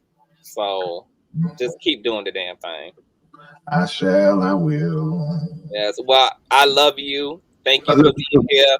You guys, all of Larry's information will be in the description box below, where you can find Patreon. Get up in Patreon. It's a world of information, shows, all type of goodies, exclusive perks. Larry be flying them rich niggas out to Miami and eating expensive octopus and stuff.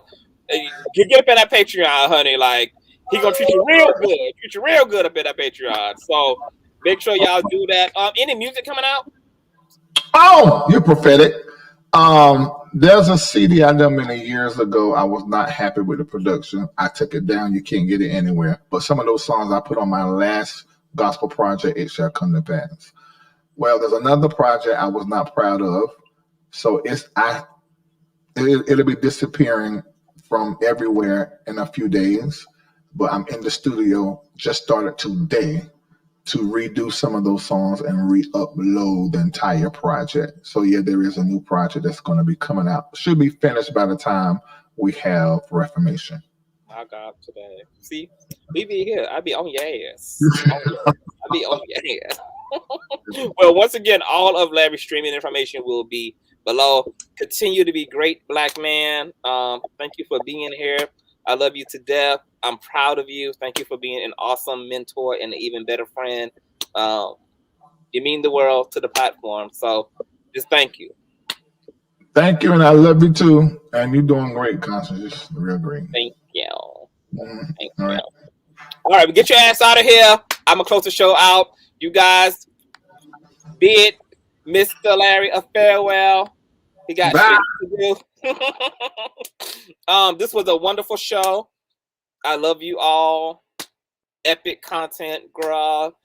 We're just a platform that keeps on platforming, honey. This is what we do here. Okay, we do it all, honey. We roast, we gag, we panel up, we get into it all. So I really appreciate you guys. Shout out to the LRs. I love you guys so much. And once again, if you are new here, go ahead and subscribe, girl. Y'all already see what it gives. And thumbs up. If you don't do it in the beginning, the middle, or the end, or catch the replay, make sure you thumbs up. Shout out to Latrice. Shout out to Shamaka. Shout out to Kendall. Shout out to Elisa, Joshua, Zaria, Zoe, the whole gang, honey. You guys are doing amazing work. We enjoy watching you guys. Looking forward to seeing you guys and watching the evolution of the show. I know that it's just a matter of time before the show picks up and it's mainstreaming across international airwaves, honey, because Reading Things My Way is it. I love you guys, and I will talk Oh, let me shout out my Cash Appers for those of you who Cash App me during this live, honey, and was blessed in the kingdom, child. Let me make sure I shout out my contributors, baby. Oh, yes, God. Oh, yes. Hold on. Hold on. Let me see here. Shout out to Katrina Cooper. God bless you, babes. I appreciate you. Hold on. My Cash App is low and damn slow. Shout out to my boo Oz. Thank you so much, love. Shout out to Sherry, Shanice, Reid. Shanice, are you a friend of the family? Are you a relative, honey? Shout out to Ty. Shout out to my boo Classic Queen. Shout out to FB. I appreciate all of you wonderful contributors. I love you all to death. God bless you. Thank you for sewing and supporting the platform. This was everything. So I will see you guys probably on Sunday. Yeah, Sunday. I'll be seeing you guys Sunday. So peace.